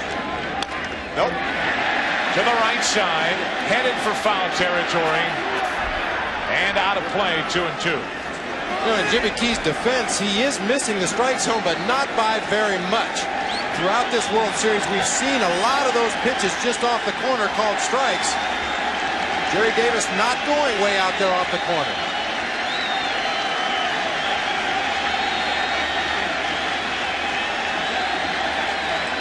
Now 2 and 2 on the rookie, the 19-year-old Andrew Jones. A walk to McGriff, a hit by Lopez.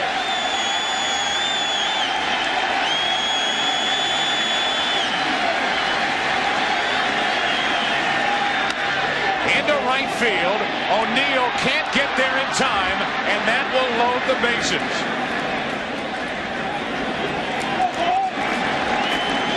Andrew Jones gets his first hit of the night, and the bases are loaded for Atlanta here in the 4th inning.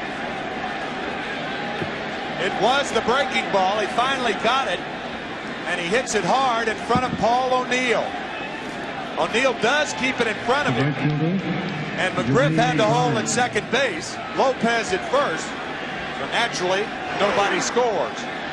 Talk about the Braves being a very good team at making adjustments on the fly, and you can see this inning, Lopez, Andrew Jones both going to the opposite field. Here is Jermaine Dye from one rookie to the next. Dye lined to right his first time up. Bases loaded, 1 out. Into right field, down the line, trouble if it's fair. It is just out of play for strike 1.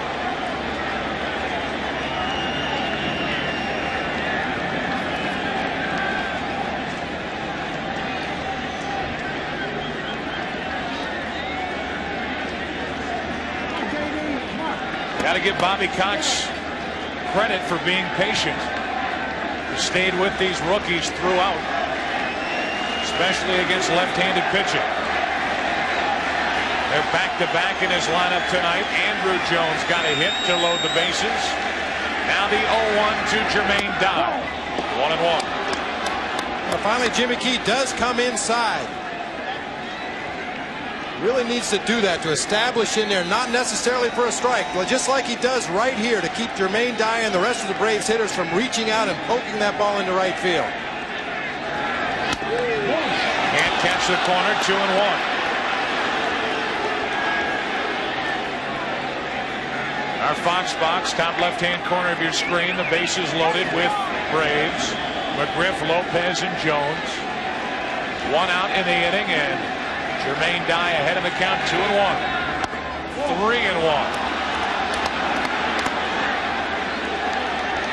And Jimmy Key is staying stubborn.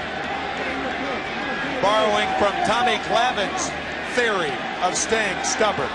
David Weathers up and throwing. Ideal hitting situation here. 3-1 pitch. That will force home a run. A bases loaded walk. 2 walks, 2 hits in the inning. It's a 2-run Yankee lead. It's 3-1 here in the 4th. But it appears Jimmy Key is really staying away right through the count against the Braves hitter. Not willing to challenge anybody. Fastball away that Jermaine Dye fouls off. The one pitch during the sequence inside was called a ball. Away. Ball 4 appeared to be a slider in the dirt. Didn't want to give in on the 3-1 count with the bases loaded. So that makes it a 2-run game, and the base is still loaded, 1 out. For the number 8 hitter, Terry Pendleton.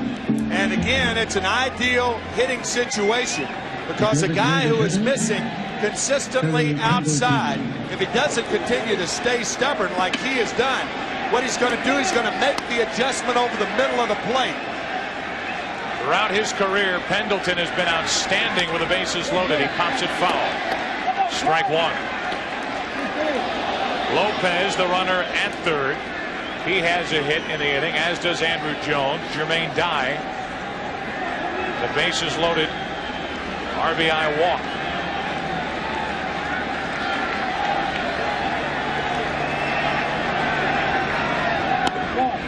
1-1 from Jimmy Key. The bases loaded. Terry Pendleton in his career, a .335 hitter with 4 grand slams. Jimmy Key has not given up a grand slam in his career. And again, outside, 2-1. And he probably won't unless he gets the ball in the strike zone.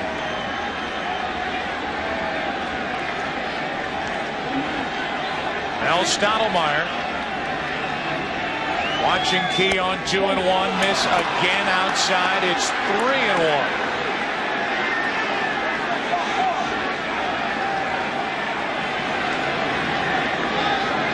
David Weathers should be ready in the Yankee bullpen. Double play ball. Jeter steps and throws. Inning over. A golden chance for Atlanta. They get only 1. The old blue light special at the Empire State Building. Blue lights commemorating the season for the New York Yankees. We get into the bottom of the 4th inning, and the Yankees up 3 games to 2. Lead 3-1 as Tino Martinez looks at a ball from Maddox.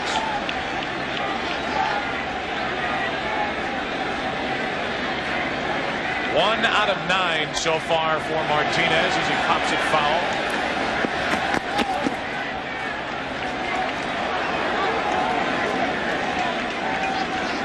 One guy we have not talked about in this series is Don Mattingly, who retired from the Yankees last year, an icon in this city, and probably nobody on either team to begin the 1996 season was under more pressure than Tino Martinez. Hard to replace a guy like Mattingly. He responded so well hit 25 home runs, drove in 117 runs. And this postseason has got to be the most frustrating 2 weeks of his life. Well, the big thing about the postseason, though, regardless of what's happened up to this point, you have a big Game 6 and/or a big Game 7. It's all forgotten. So far, he's struck out and he's set up here at a ball and 2 strikes. Leading it off in the 4th. Into center field. Grissom drifting. 1 away. Right now, let's go down to Steve Lyons for an update on Mariano Duncan. All right, Joe, I'm standing outside the Yankee clubhouse. Mariano Duncan was taken out of the game at the top of the 4th inning. He strained his shoulder while warming up for that inning. Luis Sojo takes over for him at second base. Back to you, Joe. Thank you, Steve. So not hit in the mouth as was originally reported to us, but instead the strained throwing shoulder. Here is Darryl Strawberry.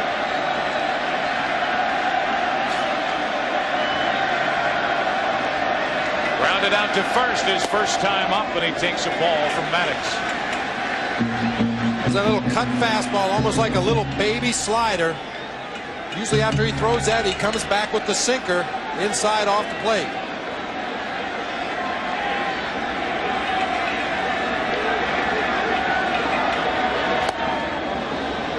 One and one. Alex this time to come back with a good straight changeup, although it's not straight by any stretch of the imagination. You see the downward movement on the ball. Now the 1-1 to Strawberry. Strike 2. You can drive a fleet of trucks from Chipper Jones, the third baseman who's playing the shortstop position, to the third baseline. Maddox has Strawberry 1 and 2, and he strikes him out over the inside corner. 2 out.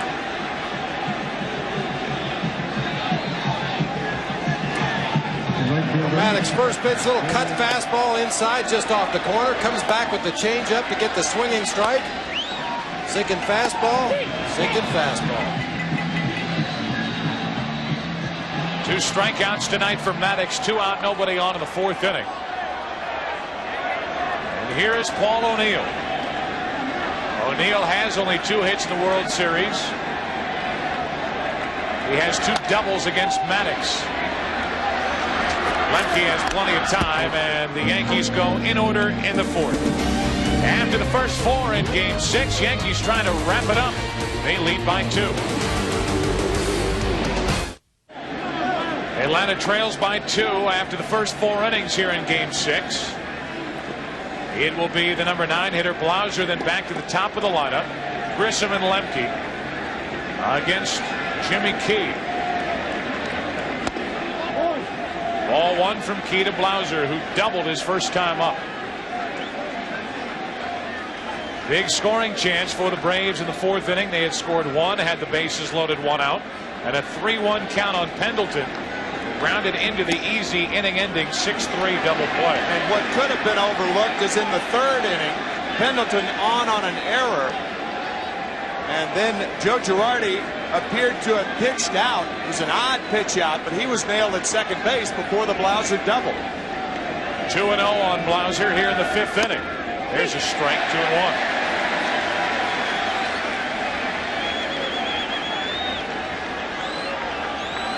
Braves never did panic when they were down 3-1 to the St. Louis Cardinals in the NLCS. They got to be feeling it a little bit now. 3-1 to count on Blauser. They trail 3-1 5th inning.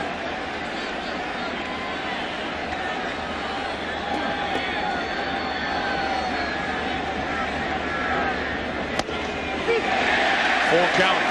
Looked like Blauser was taking all the way on 3-1. Jimmy Key consistently putting himself in good hitters' counts. Not all these Braves hitters are going to be taking 3-1 fastballs down the middle. Weathers getting ready again. 3-2 to Blauser. Off the end of the bat, 1 away. Sunday, noon Eastern, 9 a.m. Pacific. Grissom is on with the base hit. Here with 1 out in the 5th inning. be able to see that game, the Dolphins and the Cowboys here in New York. The only question that remains the baseball side now is, will that lead us into Game 7? Will there be a Game 7? Braves trying to win here tonight to force the deciding game here tomorrow night. A one-out hit by Grissom. That gets away. Grissom headed for second. Got it.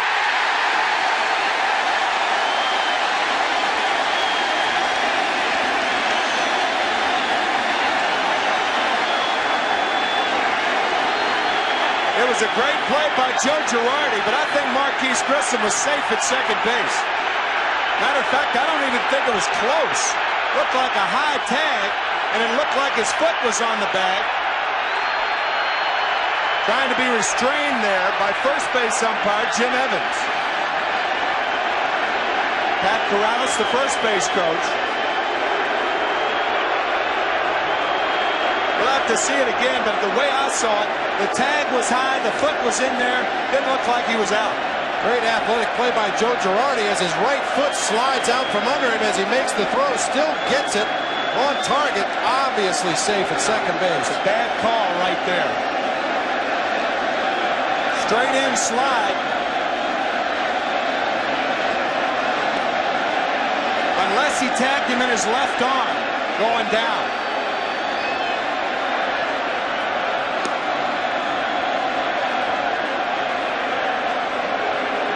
The swipe tag by Jeter after Grissom's foot had hit the bag.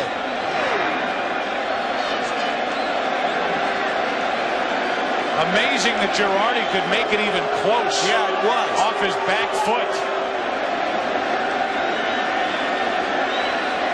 Not even close.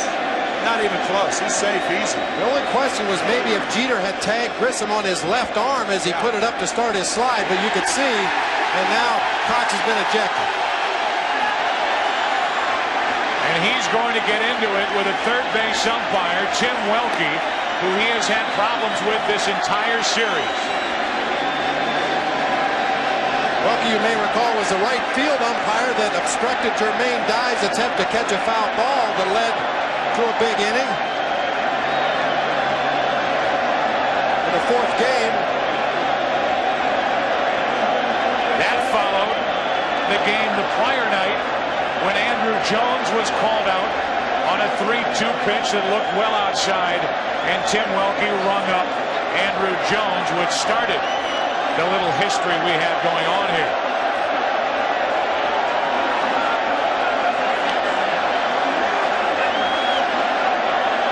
The last manager that I can remember that was run from a World Series game was Whitey Herzog back in 1985.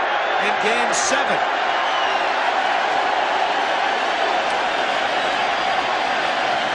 As you can say, he's in there right there. It really wasn't close to play at second base. He was safe. Well, the umpire at second base, Terry Tate, is a National League umpire, so I'm sure Bobby's had his run-ins with him during the course of the season or the last several seasons.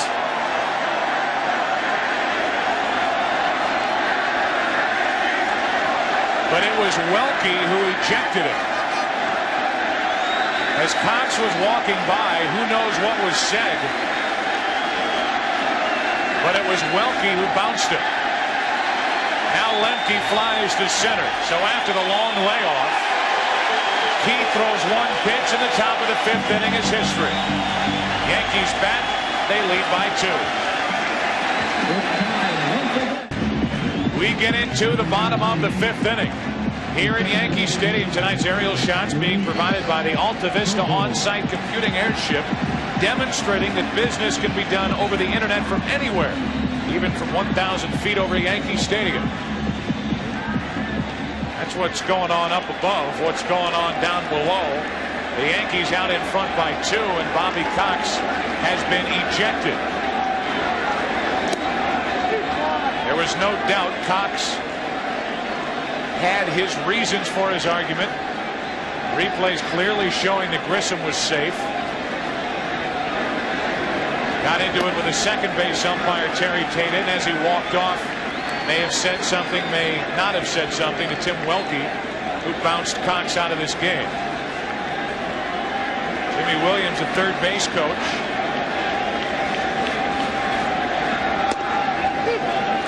Sure, it will be a consortium between Jimmy Williams, Jim Beecham, and Leo Mazzoni over on that Braves dugout bench. Maybe Jim Beecham will make the pitching changes. Jimmy Williams has had prior managing experience. So has Pat Corrales. Here's Soho with his fly ball to right for Jermaine Dye. Fitting that Dye would catch that fly ball off the bat of Soho. This is the second incident between Bobby Cox and Tim Welke, the umpire, who was down the right field line in the way of Jermaine Dye. That was with Derek Jeter at the plate, who would later single, which led to a 3-run 6th inning in that crazy Game 4 in which the Yankees came back to win it 8-6 in 10 innings. The previous night it was a 3-2 pitch with Welke behind the plate, where Andrew Jones was called out on a breaking ball from John Wetland. 1 out, nobody on, and Joe Girardi with a count of 1-1. Well, the good news for Bobby Cox, after a shaky third inning when Maddox was getting everything up in the strike zone and the Yankee hitters were wailing away on him, he now seems to have found the zone again. Off the end of the bat into shallow left, and that's going to fall in for a hit. Girardi 2 for 2. Came in 0 for 7 in the World Series.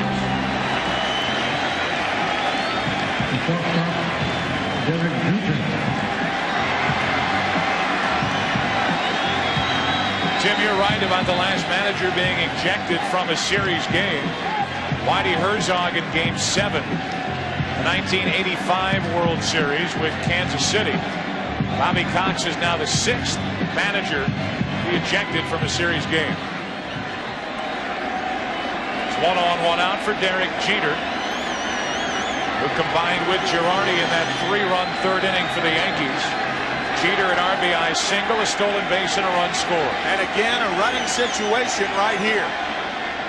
Girardi stays put as Jeter looks at ball 1. What managers try to do, they try to run the count favorable to the hitter to disallow the pitch out. Very few managers or catchers will pitch out on a 1-0 count or a 2-1 count.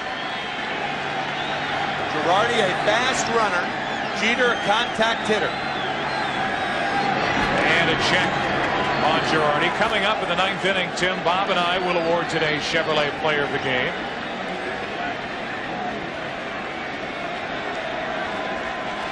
Joe Girardi trying to throw his name in the hat. 13 stolen bases, the Yankee record for catchers. 1 on, 1 out. Double play ball if someone can get to second. What a play by Lemke. What a play by Mark Lemke. 5-4-3 to end the 5th inning. And we go to the 6th at Yankee Stadium. Yankees out in front by 2.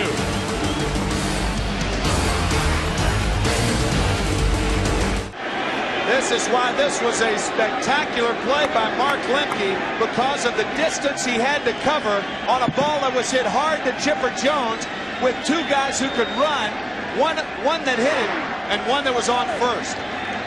What a play.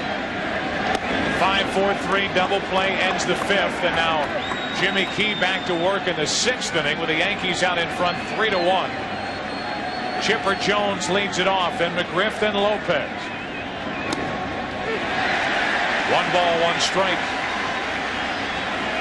Great job by Chipper Jones to start that double play by floating the ball over towards second base and allowing Lemke to run under it, much like a quarterback would to a wide receiver. That's slicing down the right field line. It is trouble. Into the corner. It's a fair ball, and it hops into the seats for a leadoff ground rule double. Exactly what the Atlanta Braves needed to start the 6th inning. And speaking of floating, that's what Chipper Jones to that sinker does to that sinker, going low and away. He hits it down the right field line, much the same as his double against Jimmy Key in Game 2. But we've already seen David Weathers getting ready for the Yankees out of their bullpen. Whether it's Weathers or whether you get into Mariano Rivera land, here comes Mel Stottlemyre out to talk to Jimmy Key. If Joe Torre and Mel Stottlemyre stick to their regimen, they would use Dave Weathers to hopefully get out of the 6th inning and then bring Rivera in to start the 7th. Weathers is the one that for the 3rd time in the last 2 innings is getting ready out in the Yankee bullpen.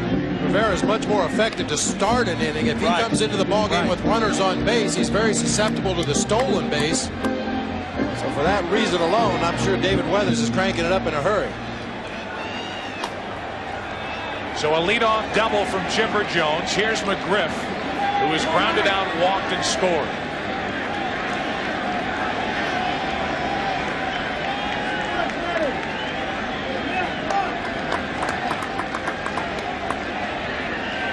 Braves trail by 2 here in the top of the 6th inning. And a strike catches the outside corner to McGriff.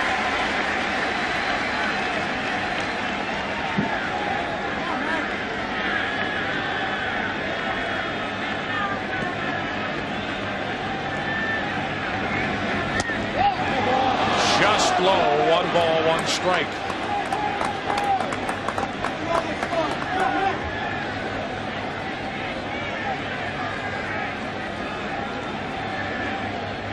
Jimmy Key trying to get around a leadoff double. Up the middle. Soho to his right. Jones to 3rd with 1 out. And that's going to be the last hitter faced tonight by Jimmy Key.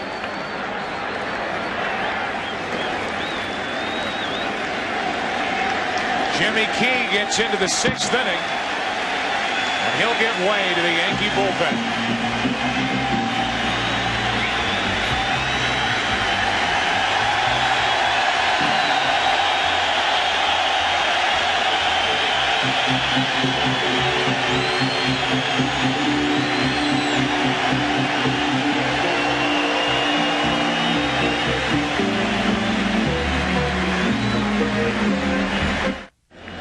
Our Aflac trivia question, not supplied by the folks at Aflac. Instead, the Honorable George E. Pataki, Governor of the state of New York, asks which New York Yankee holds the longest hitting streak in the World Series.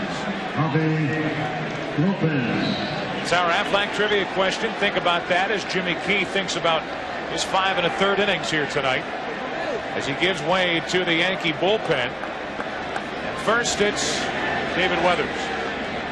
Runner at 3rd, 1 out. Chipper Jones aboard for Javi Lopez. And a strike over the inside corner.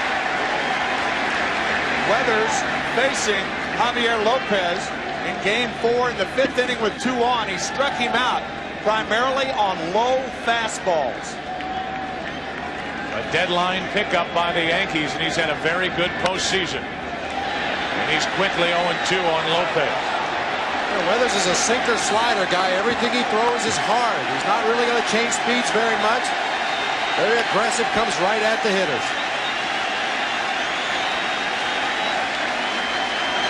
These Atlanta hitters all night, at least the right-handers, have been looking away, and already Weathers has come in on Javi Lopez, and he's 0-2.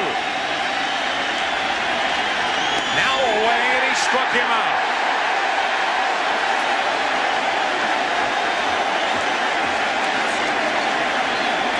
He really set Javier Lopez up well with the fastball inside.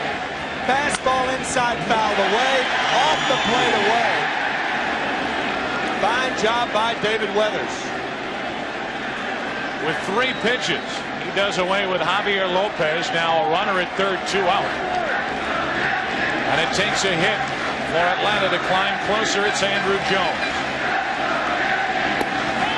Inside again for ball 1. Well, through the first 5 1/3 against Jimmy Key, the Braves hitters only had to worry about the outside corner and whether a pitch was a strike or a ball. Weathers enters the game and immediately starts working both sides of the plate. Completely different look.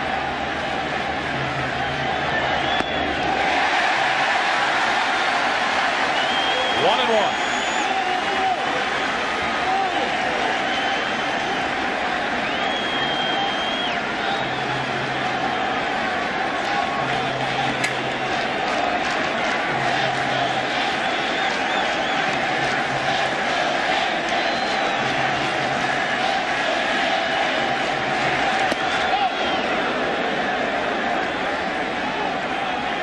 Two balls and a strike on Andrew Jones, who is singled and struck out tonight. Graham Lloyd, the left-hander. Jeff Nelson, the right-hander, getting ready for the Yankees in their pen.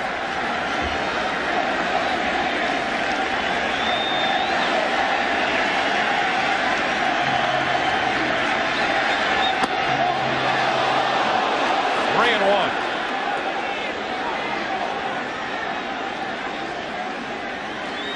Tough slider down and away from Andrew Jones after throwing a fastball up and in. He already wanted that call, didn't get it. Tying run at the plate, runner at third, 2 out, 3-1 from Weathers. That will put the tying run aboard. A strikeout and a walk from Weathers. It's first and third, 2 out. And Jermaine Dye will be called back to the Atlanta dugout. And Joe Torre's already thought of that. Graham Lloyd, the left-hander, warming up specifically for one hitter, and that's Ryan Klesko. Joe Torre just waiting until Klesko is announced, and one would think he would bring in Lloyd. It's the only reason he's warming up. Here comes Torre. As Klesko is announced as the pinch hitter. Klesko will bat for Jermaine Dye. Joe Torre will make his second pitching change of the 6th inning. Weathers got 1 out. He walks Andrew Jones. And now we see Graham Lloyd.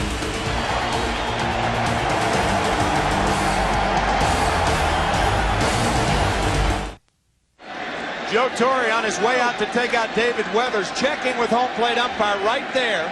Jerry Davis making sure Klesko was announced before he made the move. His move, as Ryan Klesko was announced, is to bring in Graham Lloyd. An ERA of 0 in 5 innings pitched. First and third, 2 out. Tying runs on, and ball 1 outside to Klesko. Klesko's last start was in Game 3 against David Cohn. He's on pinch hitting for Jermaine Dye with runners at the corners, 2 out. Getting a good look at these first 2 pitches, 2-0.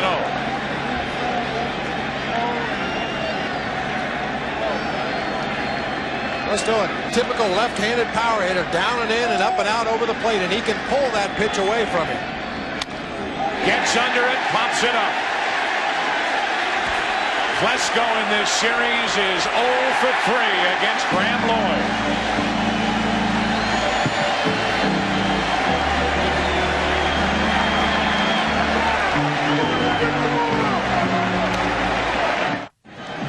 There's your score into the bottom of the 6th inning here at Yankee Stadium, Game 6. And guys, the Atlanta Braves have left 6 runners on base. Ryan Klesko pinch hitting for Jermaine Dye, and Graham Lloyd coming in. He has not allowed a base runner in this series. What a remarkable job from the guy down under. Maddox back to work in the bottom of the 6th inning, dealing with Boggs. And a count 0-2. Klesko stays in the game. He's in playing left field, and that moves Andrew Jones from left to right. So he had to deal with the fans in the left field bleachers, and now he meets some new friends out in right.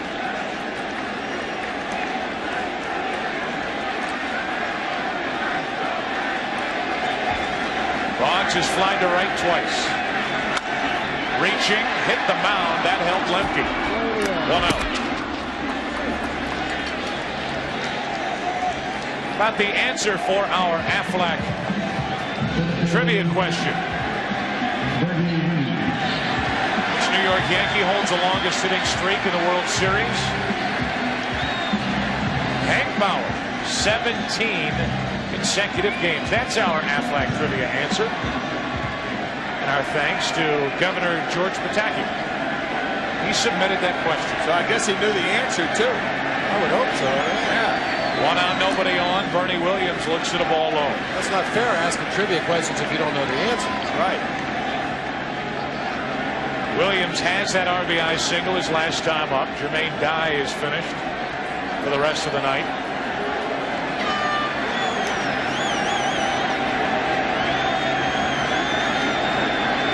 Maddox has had that one bad inning. 1-1 on Williams. Maddox back in that 3-run third inning allowed a leadoff double to Paul O'Neill. Duncan moved the runner over. There's Rivera getting ready. An RBI triple by Joe Girardi. He scored on a hit by Jeter, who stole second. Scored on a hit by Williams. One out, nobody on. Williams, that's down the left field line. Trouble. Klesko on the run is there for the second out of the inning.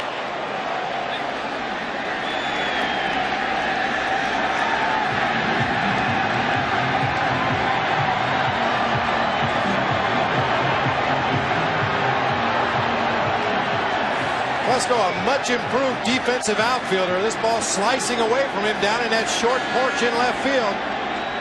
Stays on that ball very nicely. While we show the replays, a fan has gotten loose on the field. Quickly disposed of. And with 2 out, nobody on here in the 6th inning, the batter will be Cecil Fielder.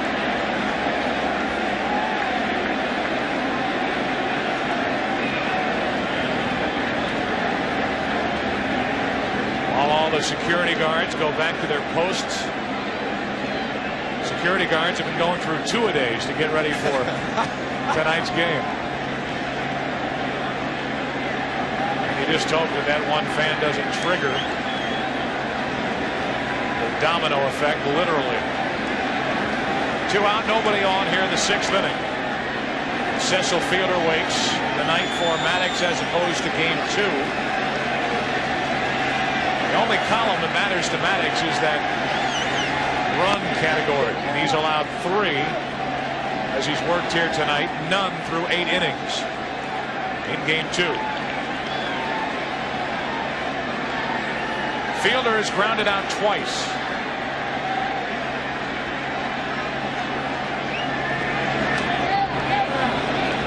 One and one. Some fans spoil it for a few, but there's a real diehard Yankee fan. Guy with the sign behind home plate, sporting Tommy John's career earned run average. Really? Yeah. There it is, right there. Let's illustrate that right there, folks. Tommy John's ERA for his career. Bad. That's a real Yankee fan there. Oh, there's no doubt.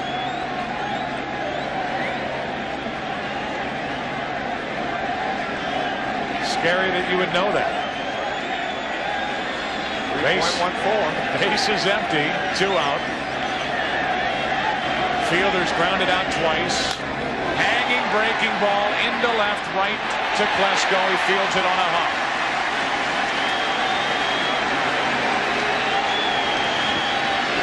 Here's a rare hanger from Greg Maddox, and Fielder put the bat on the ball. Klesko didn't get a real good read on it, and it fell in front of him. When power hitters take a big cut on pitches up in the zone, your natural instinct as an outfielder is to break back.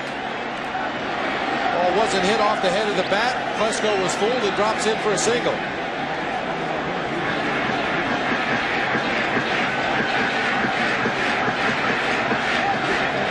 Now Tino Martinez. 1 for 10 in this series.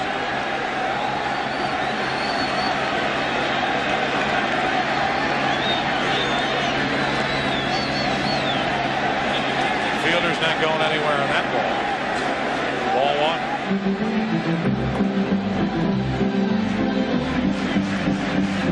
1. Good time for the duck dance, I guess. 1 on, 2 out.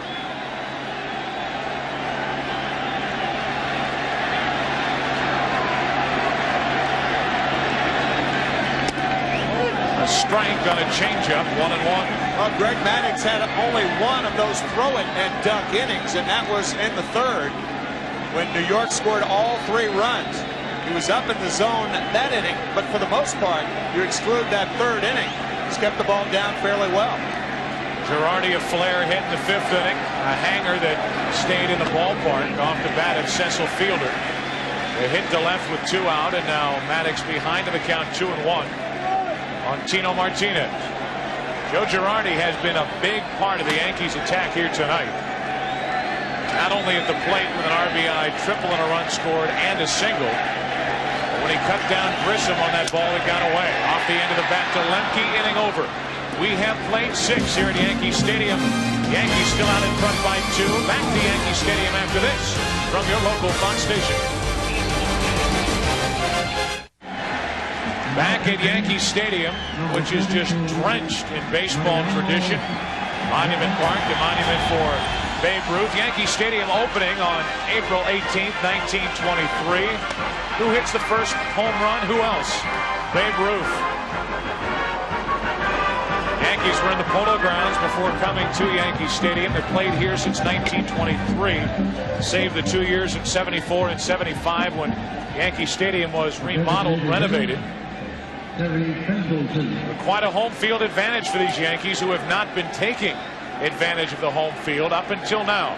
They lead 3-1 into the 7th inning. New third baseman Charlie Hayes, new pitcher Mariano Rivera. 7th inning, 3-1 New York, and a ball to Terry Pendleton leading off. Terry by far the key at bat for the Braves so far after Atlanta broke through. The bases loaded RBI walk to Jermaine Dye in the 4th inning. He had a count of 3-1 with the bases loaded and grounded into the inning-ending rally-killing double play. 2-0 from Rivera.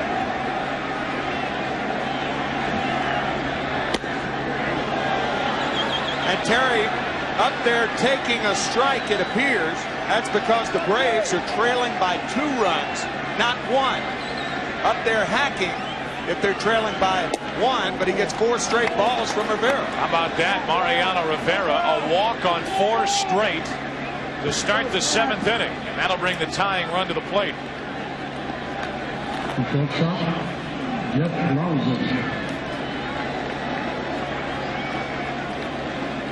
So Rivera comes on after Graham Lloyd went a 1/3 of an inning, getting Klesko to pop up with 2 on, 2 out to end the top of the 6th.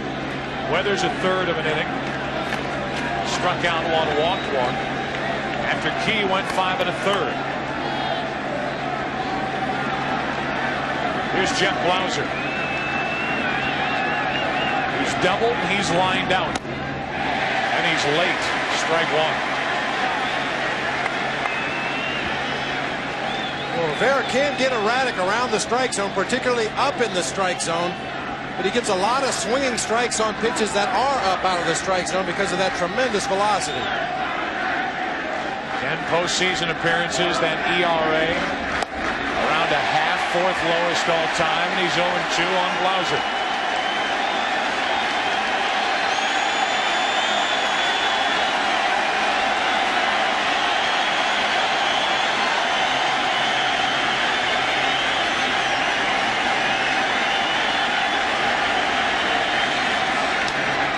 This has been the formula for the Yankees all year long. You get a start from whoever, Pettit, Key, Cone, it doesn't matter. You have a lead. You hand it over to Rivera for the 7th and 8th. You hand it over to Wetland for the 9th.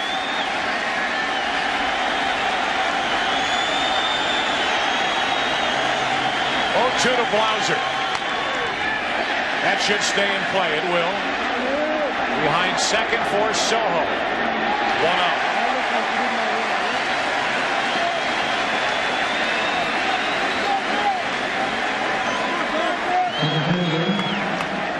So Blauser 1 out of 3, and back to the top of the lineup. It'll be Marquise Grissom. I think one of the reasons that Mariano Rivera is so successful is he throws hard, sure, but there are a lot of pitchers in the major leagues that throw as hard as Rivera. But none have the nice, easy motion before the exploding fastball. Strike one on Grissom.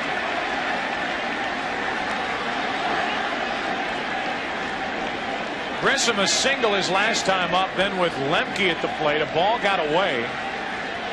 Girardi off his back foot fired a strike down to second. Grissom was called out. And he was clearly safe, which eventually led to the ejection of Bobby Cox. Strike two. 96 miles per hour from Rivera.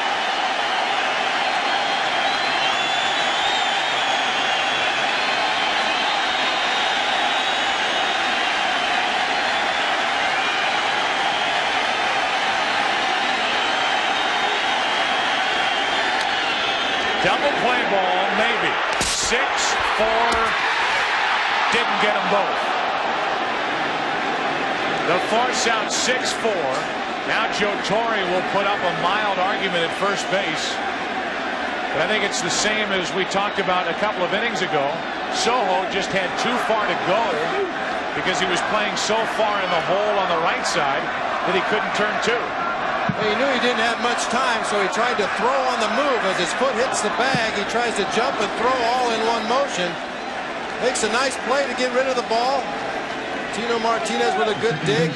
Looked like he beat him. As we showed you with Lemke in the 5th inning, covering a lot of ground, Soho had to do it. And they couldn't get Grissom with his speed. Now Lemke comes up empty, strike one. You notice since those 4 straight balls to open the inning to Terry Pendleton, he has not thrown one in the last 2+ hitters. His idea of a waist pitch is one waist high.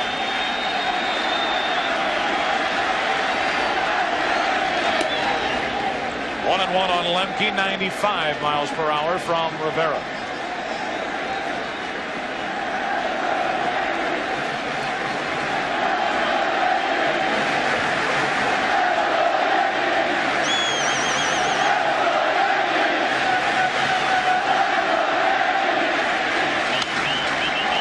Center field. Bernie Williams is there. Top of the 7th inning, over. Time is running out on the Braves, and right now Rivera holds the clock.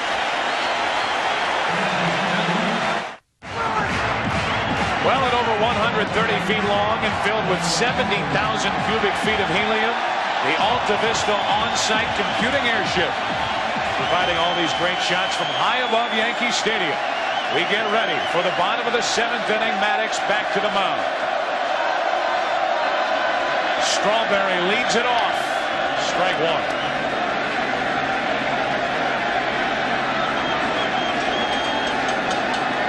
It will be Strawberry, O'Neill, and Soho for the Yankees here in the 7th.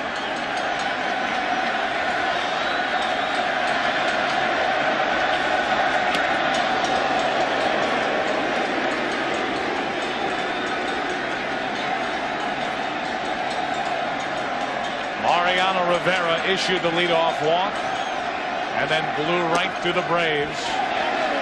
Lauser, Grissom, and Lemke. Now 2-1 from Maddox on Strawberry.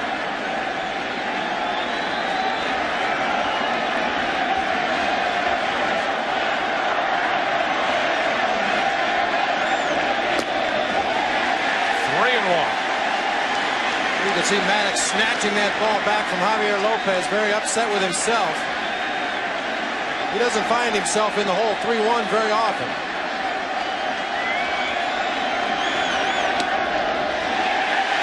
And a walk to Strawberry to start the 7th.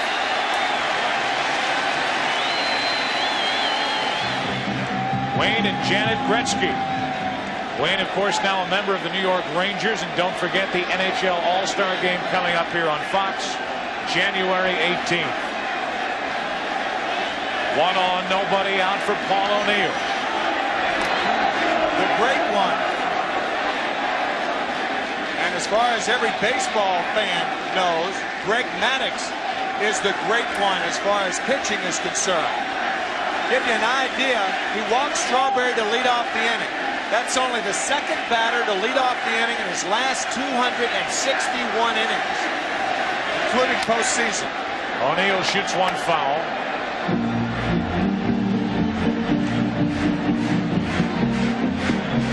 Up to 82 pitches, which is his total from game 2 when he won 8 shutout innings. Usually you would think about starting Darryl Strawberry to stay out of the double play. Paul O'Neill grounded into 21 double plays during the season, but Strawberry with the bad toe, O'Neill with the bad hamstring. Not really much Joe Torre can do. The Braves with an active bullpen. 1-1 on O'Neill. Nagel and Bilecki getting ready for Atlanta as Maddox issues his first walk of this year's World Series.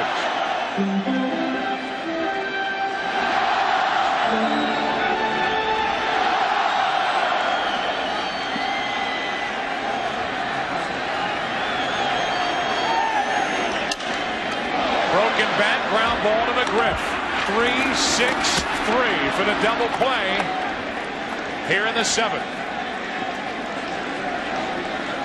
Bob, it looked to me like Darryl Strawberry took off and then stopped. He did right there. O'Neill breaks his bat. An easy double play by Fred McGriff, a 3-6-3. And as you mentioned, Bob, that neither runs well, but there's that fake break by Strawberry. I wonder if he missed the sign. See Strawberry going out of his way to try to break up that double play.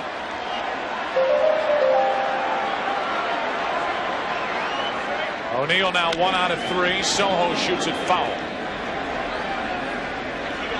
Luis has a hit and an RBI in this series, 2 overall in the World Series, but his RBI hit came in that 5-2 win for the Yankees in Game 3 in Atlanta.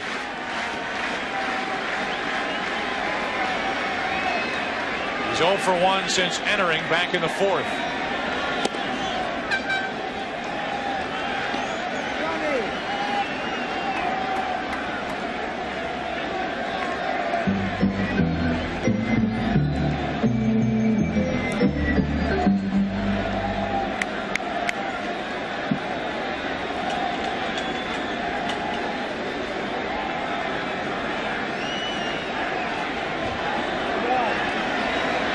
Nobody on.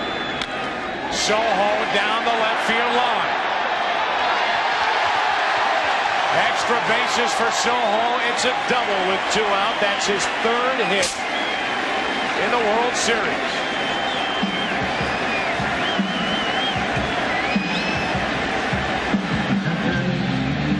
Soho in the game as a defensive replacement, although tonight, because Mariano Duncan was injured, one thing they have in common is they like to go up there and swing that bat. Neither guy's going to get cheated. And the inning continues for Girardi. He's tripled, he's singled, he's driven in a run, he scored a run. White and Blauser, good play, took a funny hop, and the inning comes to a close. We have played 7. Braves bat, 8th inning, time running out. Rivera back to work. Well, along with our producer, John Filippelli, director Bill Webb, Joe Buck, Tim McCarver, Bob Brenly back at you. We are ready for the 8th inning. Girardi has had a big night, as has Derek Jeter. Bernie Williams drove in the 3rd run in that 3-run 3rd inning. Jermaine Dye, a bases-loaded walk for the only Atlanta RBI. And Bobby Cox was ejected from the game back in the 5th inning after arguing a call at second base. Grissom was called out. Replay showed he was safe. Chipper Jones leads it off against Rivera, and he hits the first pitch into center.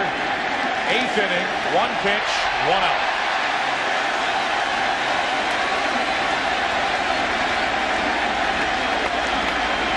If there is a Game 7, it's David Cohn and Tom Glavine, and it's tomorrow night, and it will be right here on Fox at 7 Eastern.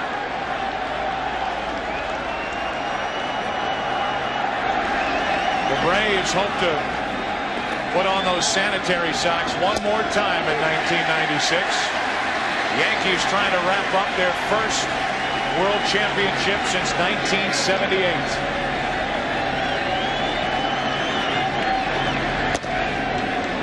1 to McGriff.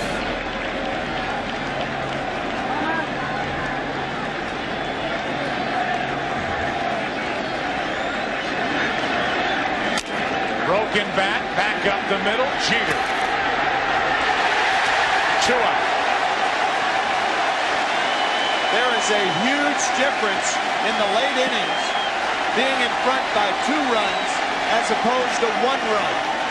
The third baseman and the first baseman are off the line. The outfield doesn't have to play extra deep to guard against an extra base hit. You're looking at a conventional defense now with the Yankees up by 2. 2 out, nobody on. Yankees happy Rivera didn't offer it that ball back up the middle with his bare hand. Lopez, strike 1. A walk, a single, a strikeout for Javi. NLCS MVP. Only 4 hits in the World Series. 1-1.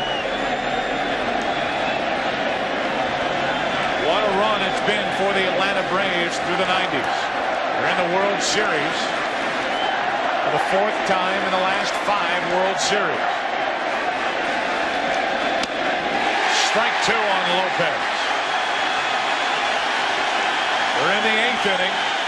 Rivera trying to get it to the 9th inning, and John Wetland.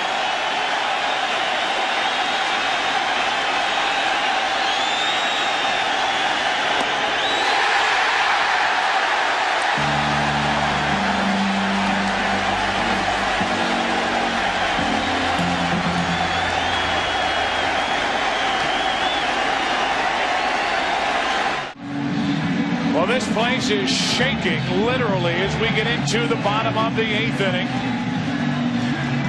Yankees batting, Yankees leading in the game and in the series. George Steinbrenner and all the Yankee fans hoping tonight is the night they bring the World Championship back to New York for the first time since 1978. Ted Turner, different sort of rally cap. Right now, he and the Braves hope Maddox can keep it a 2-run game. Jeter leads it off and takes a strike.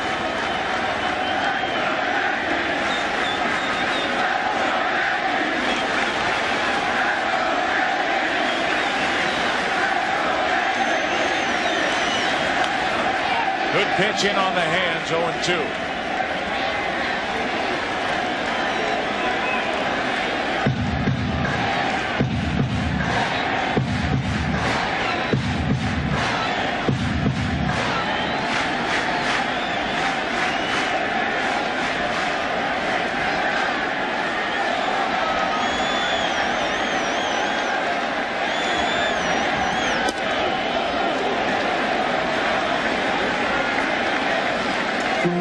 Maddox still trying to hit those corners, 1 and 2.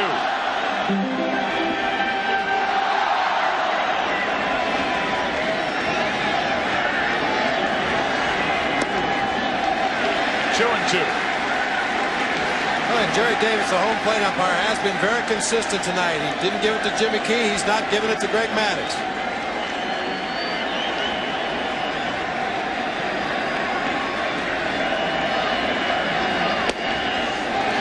From 0-2 to 3-2. Charlie Hayes on deck.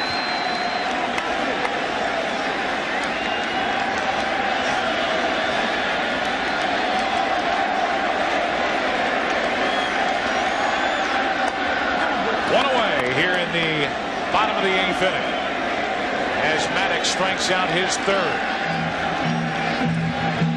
Well, if the Yankees hang on and win, coming up after the game, the NASDAQ postgame show, followed in New York by bonus coverage during the Channel 5 News, and we'll be here with additional interviews and analysis on the Fox News Channel. That is if the Yankees hang on. 3 more big outs coming for Atlanta. Charlie Hayes digs in for the first time tonight. Boggs was 0 for 3 while he was in there. Mariano Duncan had to leave with a strained throwing shoulder back in the 4th. He's back out and watching.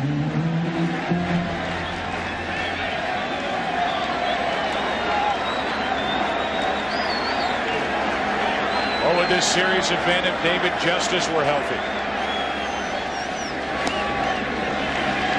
2-0 on Hayes.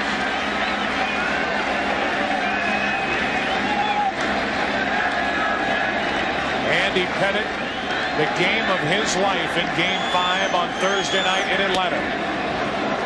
2-1 on Hayes. Larics, the swing of his life in Game 4 on Wednesday night in Atlanta. The game-tying 3-run home run in the 8th inning.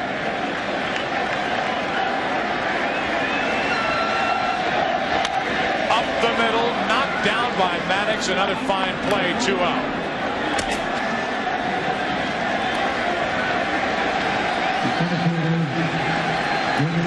That's why he wins 7 Gold Gloves. Just a great awareness on the mound. A lot of pitchers would be fooled by balls hit back through the box, either thinking they're hit harder than they are or slower than they really are. Maddox always seems to have that glove in a good position to make the play. What a postseason and series it's been for Graham Lloyd. What a weapon against this Atlanta lineup. 2 out, nobody on. Bernie Williams, strike 1.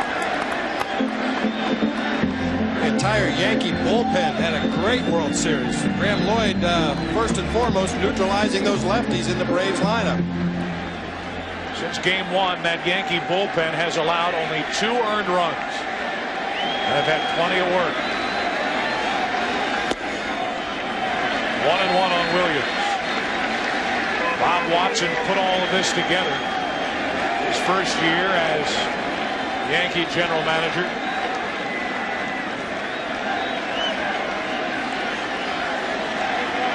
Bernie hit a homer. They're thinking. 1-1 to Williams. That's out of play. Not only did Bob Watson help put all this together, on the recommendation from Arthur Richmond, senior advisor to George Steinbrenner, he brought in Joe Torre.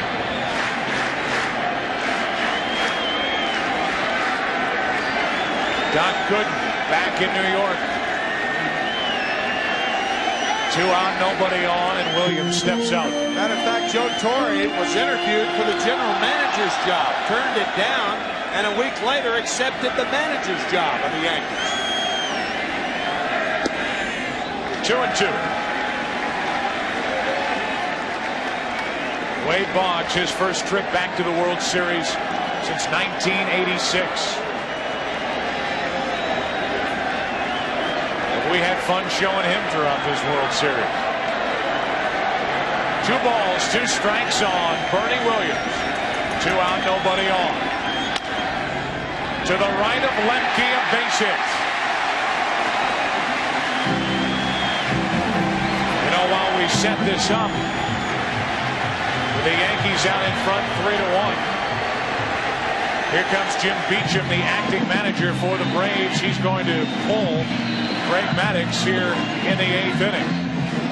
Just going to say the Braves have 3 more outs, and they will have Andrew Jones, Ryan Klesko, and Terry Pendleton to the plate in the 9th. Greg Maddux cannot be a winner in Game 6. Great work. He leaves the Braves down by 2. Win, lose, or draw, what more do you want from Greg Maddux? Every time he takes a baseball in his hand, he gives your team a chance to win. Only 1 bad inning tonight, and he gives way to Mark Wohlers. Yeah, Wohlers followed Greg Maddux in Game 2 of this series. Much better results that night for the Braves as they combined to shut out the Yankees 4-0. Wohlers struck out the side, also gave up 1 base hit in that 1 inning of work. Maddux working 15 2/3 innings and giving up 3 runs. Cannot be a winner tonight.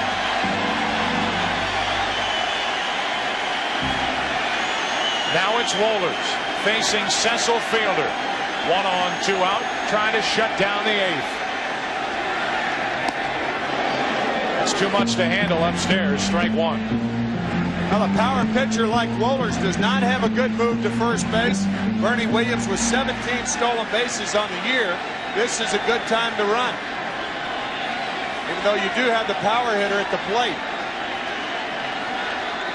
There he goes. Strike two, no throw, stolen base, Bernie Williams.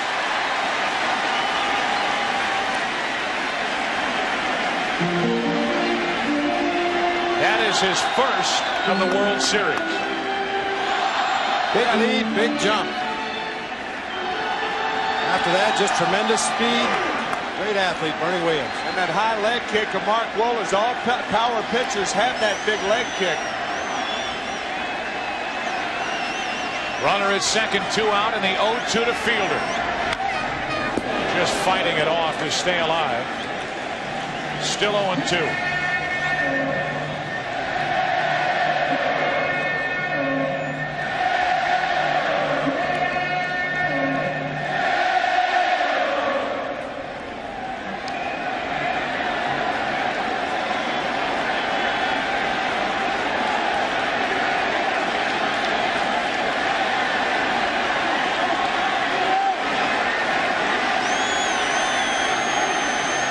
Second, Williams, 2 out. And an 0-2 count on Cecil Fielder.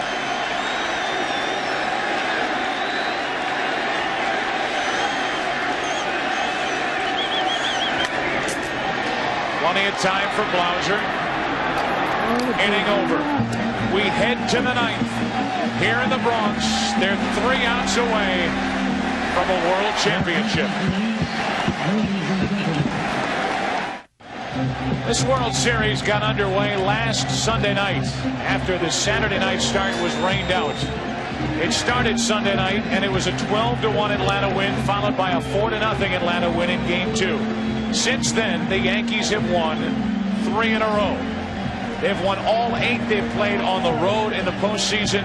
John Wetland will try to save every one of the Yankee victories in the World Series.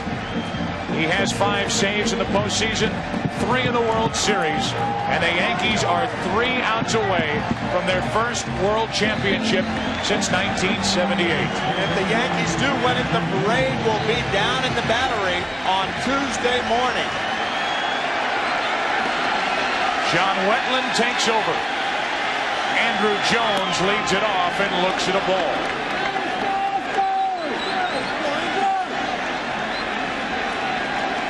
Andy Pettitte was praying in Game 5. He's back at it in Game 6. 1-1.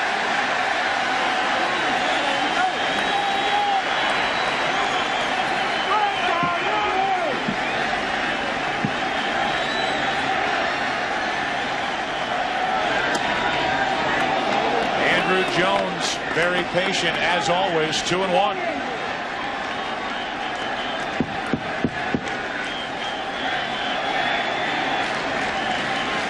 Plesko will follow, and then Pendleton. 2-2.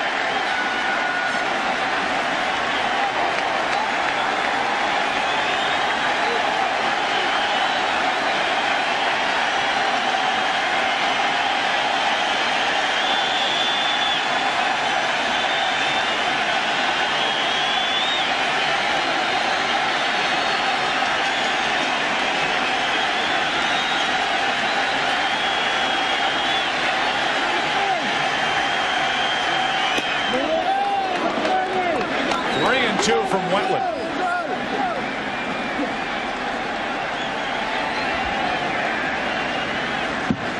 Wetland can hit a wild streak, and he's 3-2 on Andrew Jones, who has swung the bat only once in this at-bat.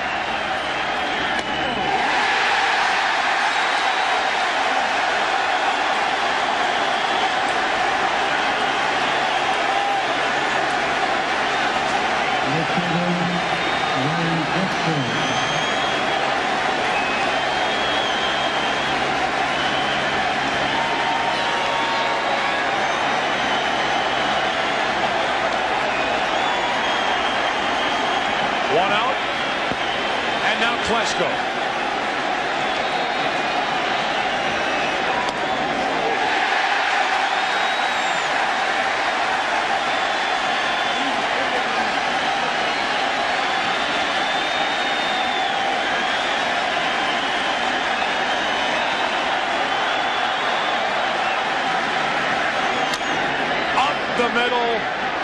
the glove of Jeter, and Klesko is on. With 1 out in the 9th inning, that means the tying run will come to the plate. Ground ball that eludes John Wetland. He can't make the pivot and bring the glove to the right-hand side. As a result, Jeter's forced to field the ball, and Klesko has an infield hit. The Yankees certainly not guilty of counting their money while still at the table. 1 on, 1 out for Terry Pendleton. He's reached on an error, grounded into a double play, and walked.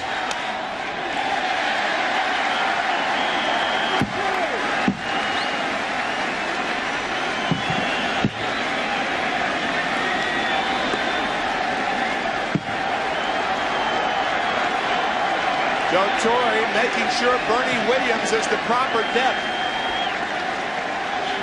Outfielders are reminded, on any hit to the outfield, throw the ball to second base. No doubles in this situation. You don't want the potential tying run to get to second base.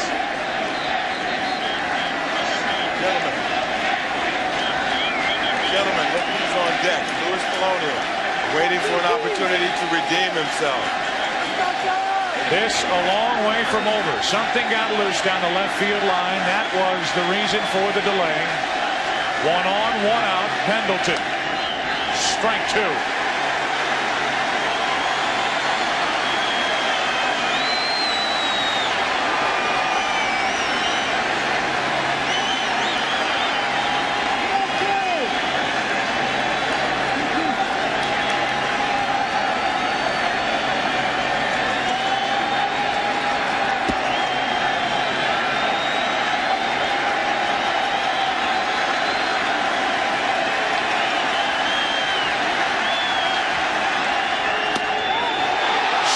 Missed inside, and Pendleton able to hold up 1 and 2.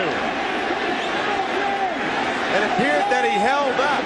This ball just off the plate on the hands. It's close. And a 1-2 count on Pendleton.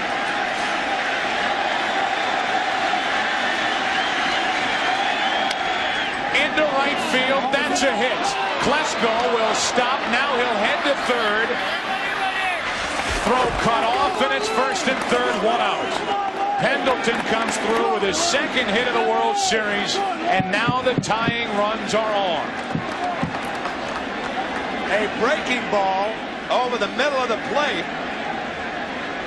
and Paul O'Neill making sure that he throws the ball to second base to keep Pendleton at first. And as Dave Whitfield said, Luis Polonia, the pinch hitter, a little redeeming value here, right, David?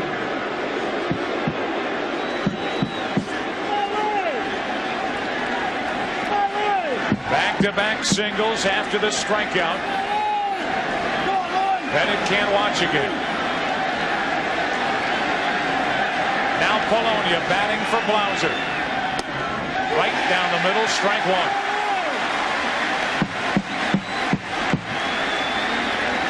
Jose Cardinal in the game the other night, part of the reasons, or one of the reasons, that the Yankees, there's Cardinal right there, moves the outfielders around. Polonia was the batter against Wetland. 8 straight fastballs, and Cardinal moves O'Neill into right center field. That was one of the reasons that O'Neill got to the ball, hit by Polonia. 1st and 3rd, 1 out. Tying runs on for the Braves. Strike 2.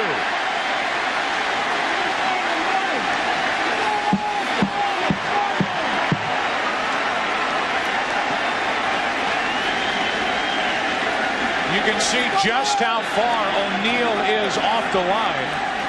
Cardinal and the Yankees do not believe Polonia can pull Wetland.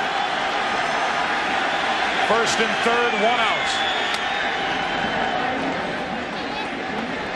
So with that in mind, you don't throw him a breaking ball like you throw Pendleton, because the breaking ball is the pitch that you can get around on. And if Wetland's pitching to the defense now, he'll continue to throw one fastball after another.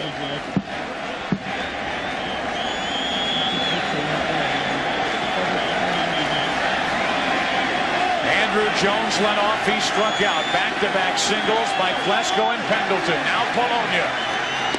2 out.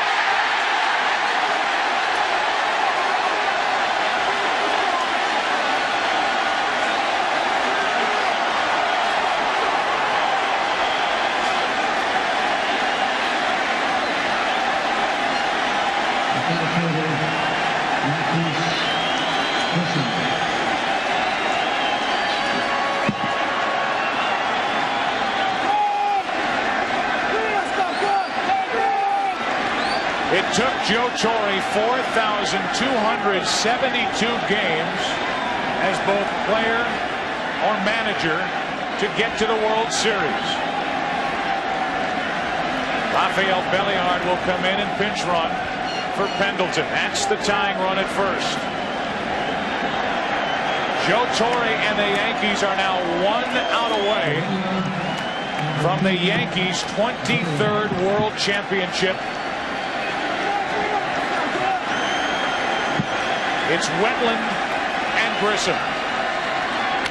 To the right side and through. A base hit. In to score is Klesko. Belliard will stop at second, and now one more hit could pull the Braves back even. 3 singles in the inning, and it's a 1-run game.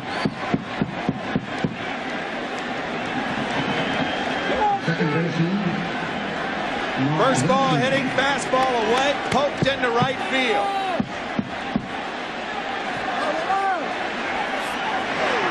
Two more hits tonight for Grissom, 12 in this World Series. Now it's first and second, 2 out for Lemke. Strike one. There are a lot of guys the Yankees would rather see up there than Mark Lemke. A career 300 hitter in World Series play.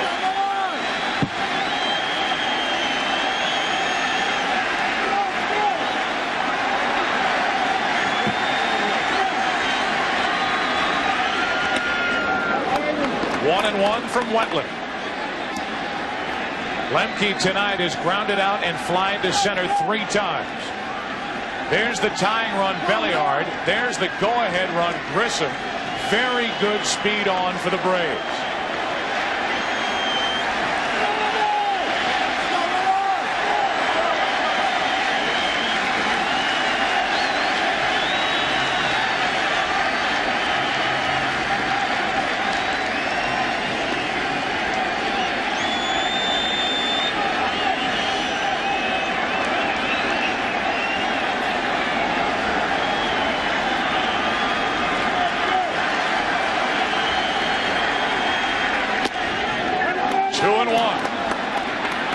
If Lemke can reach, Chipper Jones waits on deck.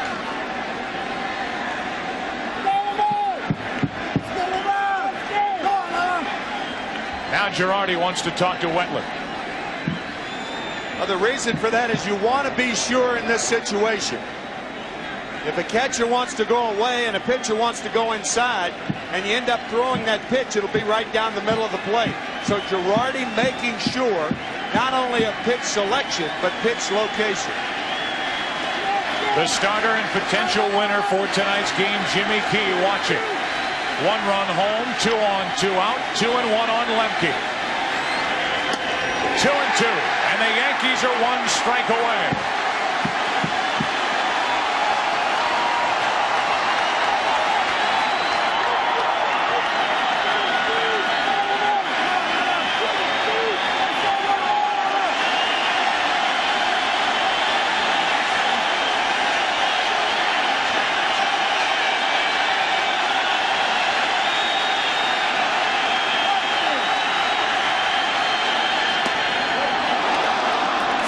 Count, and that's important. Now the runners will go from first and second. Not only important that the runners will go, but the trail runner is the guy you're concerned about.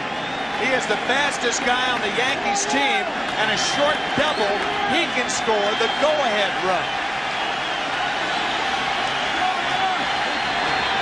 Runners going, Lemke pops it foul near the dugout. And just out of the reach of Charlie Hayes. interference could have been called on that play. There was a guy in a road uniform, and I don't know who it was.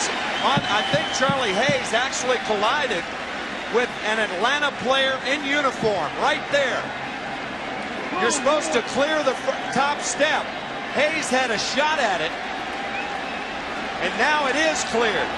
But something could have been called as Hayes collides with an Atlanta player in uniform. Inches away, and the count stays 3-2.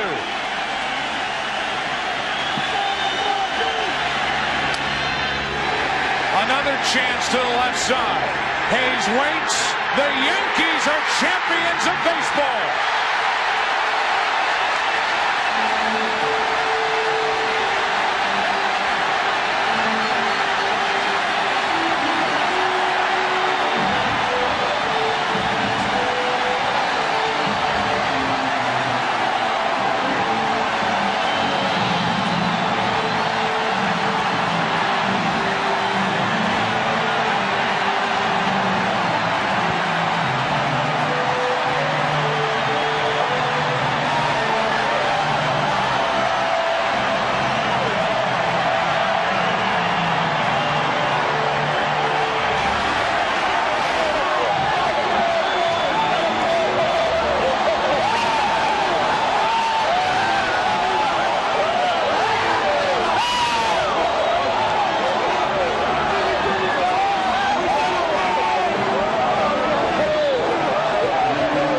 Center of all that is today's Chevrolet Player of the Game, Joe Girardi. Not only the work he did behind the plate, but at the plate with an RBI triple and a run scored and a single, and maybe the biggest swing of the night off the bat of Girardi in that 3-run third inning. The only scoring the Yankees would do tonight against Maddox and the Braves. And it was enough for a 3-2 win in Game 6. A 4-2 win in the 1996 World Series for Joe Torre, his first trip to the World Series, and the Yankees come away with a victory. Frank Torre is on the second day of his second heart. Joe Torre's on his 56th year of his first one. Both are overflowing. Congratulations to the Yankees and to the Atlanta Braves. It's the New York Yankees, the 1996 champions of Major League Baseball. Stay tuned. We'll return after these messages with the NASDAQ postgame show, including the presentation of the World Series trophy and the Series MVP award.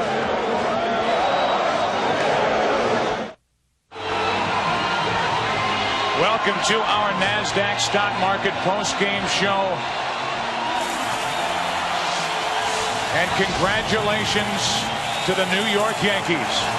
Yankee Stadium is lined with police on foot, mounted police, and the Yankees are just completing a victory lap.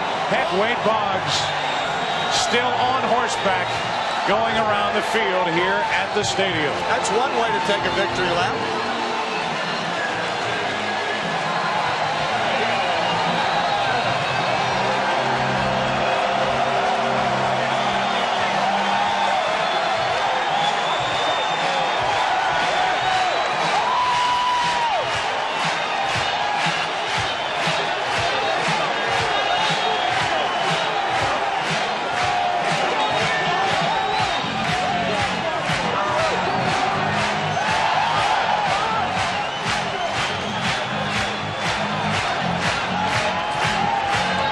The Yankee victory train heads to the Yankee clubhouse. We'll take a break, come back with more of our NASDAQ postgame report from Yankee Stadium, where the Yankees win it 3-2 and the series 4-2 over Atlanta.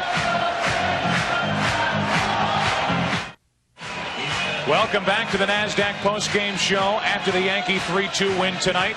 The series win 4-2. We send it down to Steve Lyons, who's standing by with Joe Girardi. All right, Joe, it's pretty wild down here. Joe, you got this ball club on the board tonight with the triple. Tell me what pitch you hit in the third inning. I just hit a high fastball. I was looking to hit something in the air, and you know, a lot of those situations I'd been given the safety squeeze all season, and Joe let me hit. You sat behind the plate for most of this season watching those relief pitchers, Rivera and Wetland, come in and close the door all year long. Tell me about the job those guys did. Unbelievable once again. You know, we thought if we could get a lead and get to the 7th, you know, we had a great chance of winning. And it took all the other relievers to help us to get to the 7th. Jimmy Key, everyone was great. Stanley leaves here as a free agent. You come over here in a trade from Colorado, and now you're a world champion, man. How's that feel? I just want to thank Jesus and God because they're the ones that made it happen. All right, man, go celebrate with these guys. All right, we're going to throw it back to Joe Buck right now. All right, Steve, thank you very much. What a night it is here in New York, and the celebrating just beginning. We have plenty more coming up for you from Yankee Stadium. Wetland closed it out. Jimmy Key got it started. Girardi, a big night at Yankee Stadium. Their prayers came true.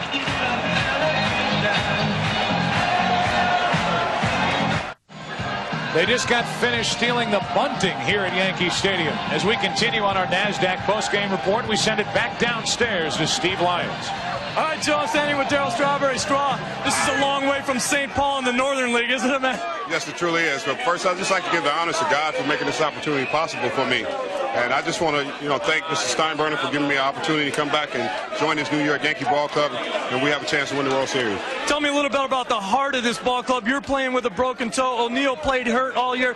Great play you made in Game 5 off Blauser. You guys really played with your hearts on your sleeves this series. I think we was just very determined. I think everybody realized that we struggled the first 2 games here.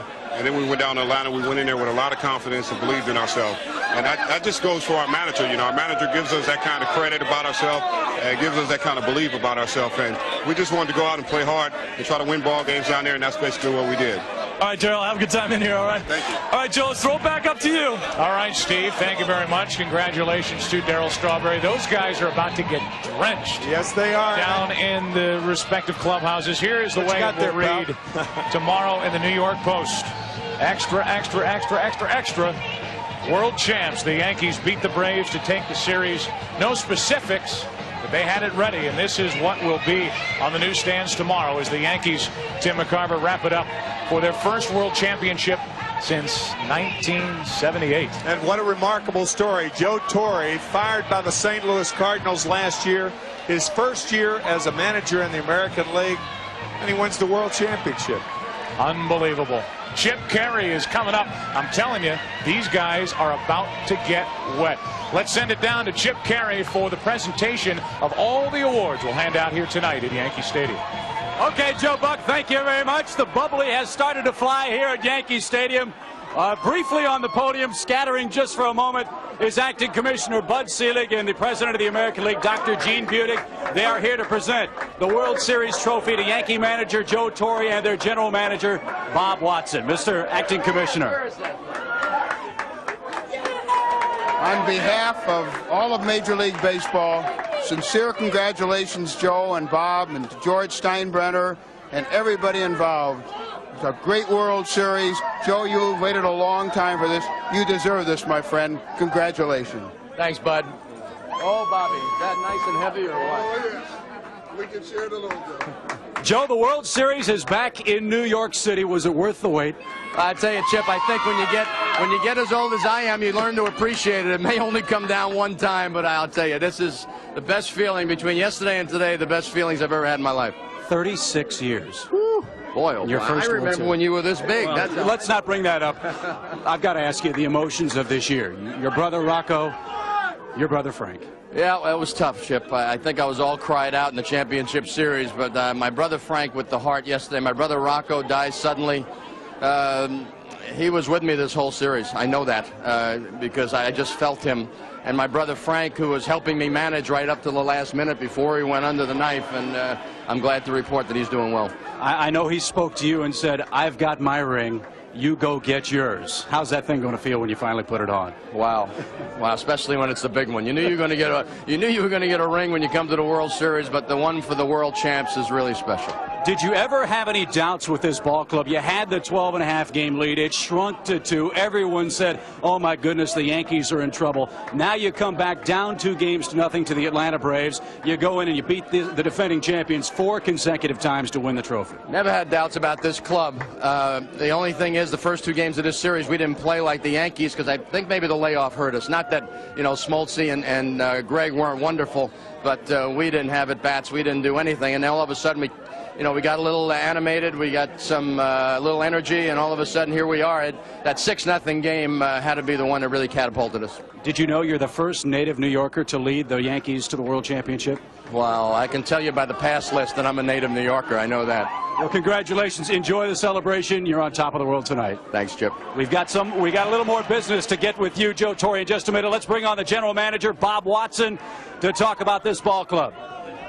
Bob, what a year it's been for you and this ball club. Congratulations. Well, thank you, Chip. I just can't say enough for the way this organization has put forth the effort to win. You can say what you want about Mr. Steinbrenner. He wants to win as bad as anybody. We have the highest payroll, and we have the best talent in this clubhouse, and that's a tribute to his desire to win. And I just thank him for the opportunity. Sweet redemption for you. This victory, your team wins the World Series now as the general manager of this team. Well, first off, for me as a minority sitting here holding this trophy, some 50 years ago, Jackie Robinson, broke the color line, and today I'm an awful proud guy holding this trophy. Bob Watson, congratulations. All right, Bob Watson, the general manager of the New York Yankees. Steve Lyons has a guest as well. Steve? All right, Chip, I'm down here with Wade Boggs and his wife Debbie and his daughter Megan and his father Wade in '86. 10 years ago, it just barely slipped away, not this time.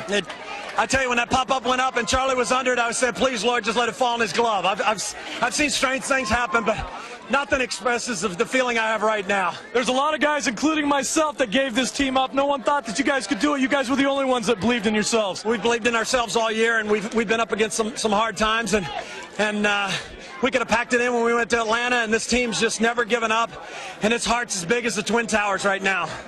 Now, what about the heart on this ball club? Have you ever played on a team that plays with more guts than these guys? I'm telling you, it's no matter what you do, somebody gets hurt, you stay in the lineup, guys give themselves up. It's just the feeling, you can't describe it. This team's never given up, and we had to play one more game, and it was like, come on, guys, we got to have this. Last year, me and you watched Mo Vaughn run around on a horseback in Boston when they won the divisional championship. You just ran around the field on horseback as a world champion. How'd that feel? I just wanted to thank the fans. The fans have been behind us 100% all year, and when we came back to New York, this is the greatest feeling in the world. Unbelievable. All right, enjoy this with your family. Let's go back to Chip. He's got the MVP of the World Series in 1996. All right, Steve, thank you very much. The boss, George Steinbrenner, on the podium as well with Yankee manager Joe Torre. We're going to talk to the boss, George Steinbrenner. Mr. Steinbrenner, congratulations. It's been a long time. Been a long time, but it's great for New York, and Joe Torre and the players did it all. Third championship under your helm here, under your leadership here with this ball club. We've been in there quite a bit in the last few years. I'm just happy for New York. Tell you what, you've made quite a general manager yourself this year. The signings of Dwight Gooden and Darryl Strawberry, those two players during the regular season, and especially Strawberry during the postseason, were tremendous. Well, they have really contributed a lot to the ball club, but there's so many human stories in this Yankee club that you could truly say it's New York. There's the mayor. Has he been up here? Get up here, Rudy. Is this Yankee team? Hey, you're my #1 advisor. Mayor Rudolph Giuliani here, longtime Yankee fan. Well deserved. How about this ball game? Congratulations. Thanks, Mayor. Unbelievable. You stuck with this team. You did a great job, and we'll have the biggest. We'll have the biggest and greatest parade ever on Tuesday. Great. 11 o'clock. Right up Broadway. I'll be there. 3 million, 4 million. So the parade is on Tuesday. Let's hand out some more hardware. Time to introduce you to the World Series most valuable player. He's off to my right. He's Yankee closer John Wetland. He is the most valuable player of the 1996 World Series. Where's Joe Torre? Oh my goodness, John, this is Are you kidding me? John, what a performance. John, every night John asks me, before he leaves the dugout for the bullpen, he says, "I'll see you later." I said, I always enjoy that. I said to him, and tonight was probably the most enjoyable night of my life, John, and you well deserved, and I can't tell you what you've meant to this ball club. Congratulations. Thank you, Joe. I'll tell you, I can't think of a better guy to win it for than Joe Torre and the Yankee organization. I'd like to thank my point man, Jesus Christ. I'd like to thank my wife for being a rock for me. And if it weren't for my teammates, I wouldn't even be seeing the field. So this trophy is dedicated to all my teammates. I appreciate their effort all year. Thank you very much. I got to ask you about the ninth inning tonight with all the marbles on the line for your ball club. The Braves sure made it interesting on you and the rest of these fans here in New York. Yes, I guess I have kind of a reputation for making some things interesting, but it's just, I don't know, I just reached back. Sometimes I didn't even know where the ball was going. I was so amped up tonight, and it worked out fine. You're known as a guy who's cool as a cucumber on the mound. You're standing right here shaking like there's an earthquake in this place. I feel like there's more to go or something. I can't believe this is it. But, boy, what an effort the entire club put forth this year, and I just appreciate all the fellas. John, quickly, it's hard to say that your bullpen was the secret weapon of this World Series, but you guys dominated. The Braves only scored 2 runs in the 7th, 8th, and 9th innings of the entire World Series. That's amazing. Yeah, I mean, how can anyone not be proud of them and the job that they did? And that's pretty much what I was getting at in terms of, sharing the glory with my teammates. Those guys got me in a position where I could get the ball in the 9th inning, and oh, man, this is absolute elation. I can't stop shaking. Well, you're the world champion. John Wetland, the MVP of the World Series. Congratulations. Thank you. All right, guys, upstairs, the scene here in this Yankee locker room, well, in a word, it's kind of wet. Let's send it back upstairs to Joe Buck and Tim McCarver, guys. All right, you didn't ask him about the hat. He put that old hat in the vault. It's ready for 1997. He had a new cap on. We'll be back here with more of the NASDAQ postgame report and with additional interviews and analysis on the Fox News Channel. Plenty more to come from Yankee Stadium as the Yankees wrap it up with a 3-2 win over Atlanta tonight.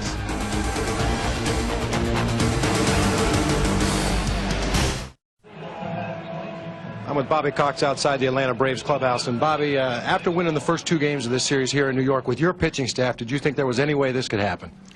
Well, after going 2 up, you figure you're going to win 1 or 2 at home and maybe have to come back to New York. But our pitchers threw awfully well. We just we went up against some real good pitching ourselves, and Annie Pettit, I think, sort of set the stage for their staff after getting ripped here in New York, and they came right back and showed us what they were made out of. And actually, they contained us very well, but we contained them, but they got 1 more run than we did, Bob. And, they're a fine ball club, and I'm very proud of the way Joe Torre has handled the ball club. If we had to lose, I don't mind losing to Joe Torre. He's a class act.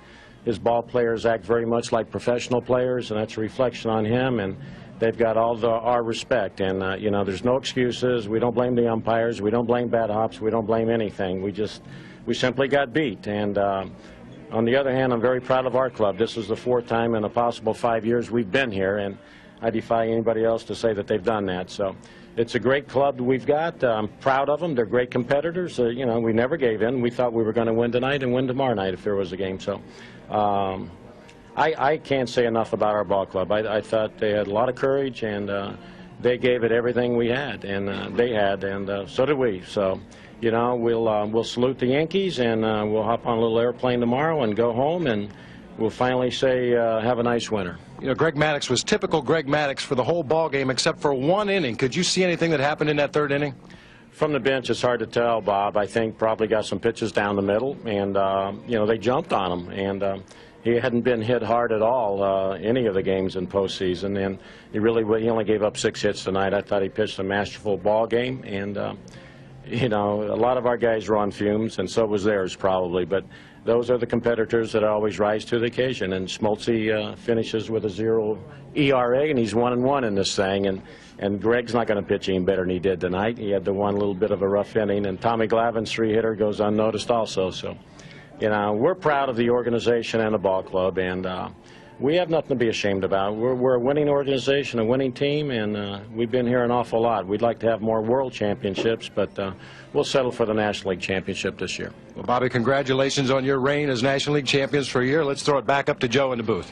All right, Bob Brenly, thank you very much. Hey, some of you will be returning to local programming, while most of you will be staying with us for continuing post-game coverage. You just saw the reason why the Atlanta Braves are in such good hands. Bobby Cox, John Schuerholz, Ted Turner, they've got it figured out in Atlanta. They've been here 4 of the last 5 times in the World Series. They're doing just fine. But tonight, in the 1996 season, belongs to the New York Yankees. You know, we've had a lot of fun in our first year here on Fox covering baseball, bringing back the Saturday game of the week. Our kids show, Fox in the Zone, that'll be back next year. Little innovations, mics in the bases, the Fox box, what have you. It's been a lot of fun, and we've made our little dent on baseball here in 1996, our first year. We also talked about the labor agreement this year. It seemed at one point it was just around the corner. Now again it seems it's just around the corner. We'll all have to cross our fingers and hope that it is just around the corner. I think we all jumped the gun a little bit too early the last time around. We also learned in 1996 that the word dynasty is a fragile word, and maybe we throw it around too easily. But the Atlanta Braves, back in the World Series here in 1996, after winning it in 1995, proving to all of us just how tough it is to become a dynasty. The Atlanta Braves are the closest thing we have to it in baseball. A year that belonged to the New York Yankees, back in the World Series for the first time since 1981, and a World Championship here in New York to celebrate for the first time since 1978. And I think maybe the biggest thing I know I'll take away from it is, while we all look at the game of baseball at times like a life or death situation, you have to remember it's just a game. What Joe Torre went through in 1996 with his brother Rocco, with his brother Frank, proves that is life and death. This is just a game, and for that, we should be very happy. It's been a fun year on Fox. Our coverage continues, and our very best congratulations to one of the best men in all of baseball, Joe Torre, and to the New York Yankees. They are the 1996 World Champions. We say so long for now from Yankee Stadium.